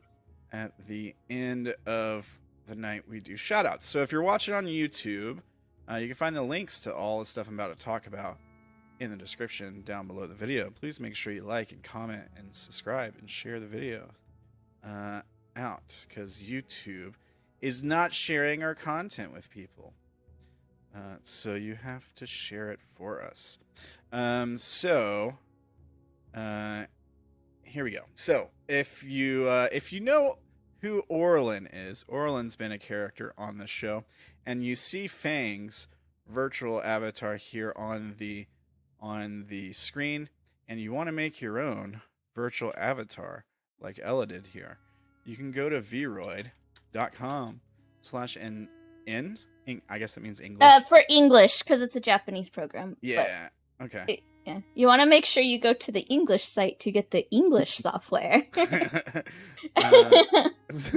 Might be useful. So check out vroid Studio if you want to make your own like that. You can go to that link there. If you remember Orilyn from earlier in the show and you like the portrait art for Orilyn, you can check out Soriko's DeviantArt page here at deviantart.com/Soriko. And if you like the music we play on the show, stuff we use for background music, the combat music, all that good stuff, you can check it out at darkfantasystudio.com. They do all the music we use, at least all the music we used tonight. Let's see here. If you remember Vash, she was mentioned a couple times tonight. He has a neat portrait art done by Jessica Pegarero. You can check out her DeviantArt page here at deviantart.com/Jessica Pegarero. If you like the channel, make sure you follow if you're watching on Twitch. Subscribe on YouTube at Ramblinman TV, everywhere, on Twitter, on Minds, on all the things, even TikTok and Instagram and Rumble and Patreon. I try to get everywhere. If there's somewhere you want me to be, let me know, and I'll make a profile there. And I think that's everything. Is there anything I missed? No? No, that should be it. All right. Well, thanks for watching, guys. Thanks for playing, players. Always great to play with you guys. Love you guys. Everybody have a great night and a fantastic week. Everybody take care. Have a great, happy Thanksgiving, everybody. Eat a lot of food. We'll catch you guys next week. Have a good night, folks.